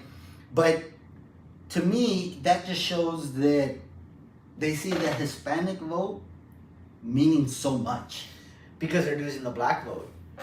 That's why they're trying to import South Americans, who, by the way, are used to communism. They're used to socialism. They're used to dictatorships. You know, so we're bringing in a people that aren't gonna ask questions when you start stomping all over their God-given rights. You know, and their Bill of Rights and all that. Like, we're bringing in people, or they are anyway. I mean, they're advocating. Well, I should say they're advocating policies or implementing policies that are bringing in people who are used to these ideas. And they'll just bend over backwards to like, They won't that's think okay, twice about yeah. it. I mean, that's what they're used to. And that would automatically give them a vote. So think about it. If Because they're losing. I lost my train of thought, but yeah, they're losing the black vote. You know, black people are starting to realize like the Democrats don't have the best interests in mind. And they're just using them. Yeah, they're being used. And in 2016, gay guys were starting to see this too, because they're like, why are they bringing in Muslims? First thing Muslims are going to do, radical Islamists. First thing they're going to do is take away our rights. It's women too, you know, first thing radical Islam, and they're going to, and like in Dearborn, Michigan, and places where like all these, I'm talking about the 2016 election because it's a big issue, like bringing in Muslims and Islam, people from like these Islamic places. All they did was take away women's rights and gays' rights and in all these little locations where now they have a power base. Well, you have the congresswoman from Minnesota, Mm-hmm. Omar, right? Ilhan Omar. Yeah, you have her, and they're bringing, whether they say it or not, they're bringing the thought from their original countries, Somalians, into our politics now, Mm-hmm. where they're trying to promote their views and push their views, which is mainly communism, socialistic views. Dictatorship, you're just used to it. Yeah, and they're bringing that to the table now. Mm-hmm. Now, a lot of people, like one of the ones that's, I guess, more popular out there is the AOC. Alexandria Ocasio-Cortez. Yeah, I mean, she's another person where she gets highly recognized by social media, by people out there, people wanting, little girls. And yet she wears those dresses, the $5,000 Gucci dresses or whatever. Yeah, I mean, like the other one where she shows up at this, big old Met, I think it was the Met or something like that, for a big celebration with, all the elites, all the money people, and she said she has like a dress Oh, saying, the tax the rich? Yeah, tax the rich, and it's like, But that's like an $8,000 Versace dress or something. Exactly. Versace. But see, that's what a lot of people don't realize, that that's the game being played. Bernie Sanders, when he left the game, well, I'm gonna concede Hillary, blah blah blah. She cut him a check, and he went out and bought like 2 lake houses with that money. So I mean that's the truth of it. And so pretty much what we're seeing is that money is king. Mm-hmm. And anybody incentives. I mean, money's a means to an end. And that's what people would much rather take than spread or continue with their actual beliefs. I mean, if you were running for president, would you rather be president and end up like Obama, where like in 4 years your hair's all gray and you just look like Gollum or Smeagol or something at the end? Or would you rather someone cut you a check for like dropping out of the race and you buy a lake house and a vacation home and all that? I mean, right now I could tell you that I would stick with my beliefs, but I mean, I would take the vacation. I mean, you get that's hypothetical. Well, my beliefs you know aren't what I mean? like all dogmatic or anything. Yeah. Like, But my beliefs are live and let live, so I Yeah. could do that. so in your case, it's just go with the flow type of thing, right? Yeah, I mean, Okay, yeah. Don't make- I won't be president, but the give me a golden good check. rule. I mean, treat others as you want to be treated. That's, so I don't have these aspirations to tell people what to do or anything like that. So I'd be happy taking a check. Going back to the Trump card, just before we're finishing out. Yeah, I am something- almost done, people. Something interesting that I saw yesterday was that they actually had a gentleman out there that I think he got arrested whenever he confessed that FBI's went to his house, arrested him. That him and Obama actually had sexual relations. Okay. Oh yeah. And I There was a think- guy that was murdered too. Yeah. Yeah. Well, the guy actually came out on that Trump card show talking to this guy and saying, about his experience that like we first started drinking or whatever. Then I think he said I started doing, sniffing cocaine. He started smoking it, and then from there I performed whatever on him and this and that. And then Obama came the next day and he was looking for, he had the party supplies already ready to go. Yeah. But then as soon as he tried to come out and tell the public, because he didn't realize who he was. He was just some guy at that point. Right? Yeah, Some because he didn't college recognize. kid. Yeah. Well, he was a senator already.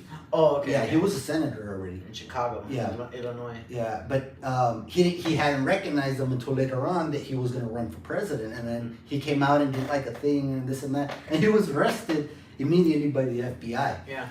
And There was two guys that were murdered. That well, were, another guy had come out Yeah. and said something. I wonder if that's the ones you're talking about Yeah. that were probably murdered. yeah. That said that like the exact same MO. They were looking for a cool night, happened to run into him, or Well, by the guy I'm chance- talking about was his boyfriend. Like straight up had a relationship. Oh, wow. Like he would go over to Obama's house and the mom would make them food and all Oh, that. wow. Yeah. That guy was murdered prior to his presidential election the first time. Wow. Yeah. You see, I mean, I'm not trying to like blame. Oh, they killed him so that Obama. I'm not trying to say that. I'm just Yeah. saying like something happened. That's what happened. He was killed. It was an unsolved murder. Next thing you know, he's president, and it wasn't long after he had mentioned that like we used to have a relationship. We were very serious. Blah blah blah. And it goes into the same thing where with the 56 suicides of 56 friends Yeah. from Hillary Clinton that commit suicide. Where did they go? Why? I mean, who has 56 friends that commit suicide? Yeah, exactly. JFK. I think I brought that up before. Is like all the people who died or committed suicide around the JFK murder. It's beyond the norm by far. And then there's been so many, about the JFK, what this happened, what that happened. Maybe that might be a good topic for the next one to, be the president that goes against the government. Because that'd be a great topic, guys. JFK, whatever your questions are. Because to me, JFK is like the original sin. It's JFK first, then 9/11, and then everything that's happened ever since. But all the people that were involved with the JFK assassination are still involved 45, 50 years later in 9/11. Wow, did y'all get that? We'll leave that one for... What a teaser. Yeah, that's a teaser for next time, guys. Thank you for joining us. If you're watching this video still, please share it. And we got the Cash App up, $, the Rising Texan Media. Appreciate that. Thank you very much. We'll see you on episode 4.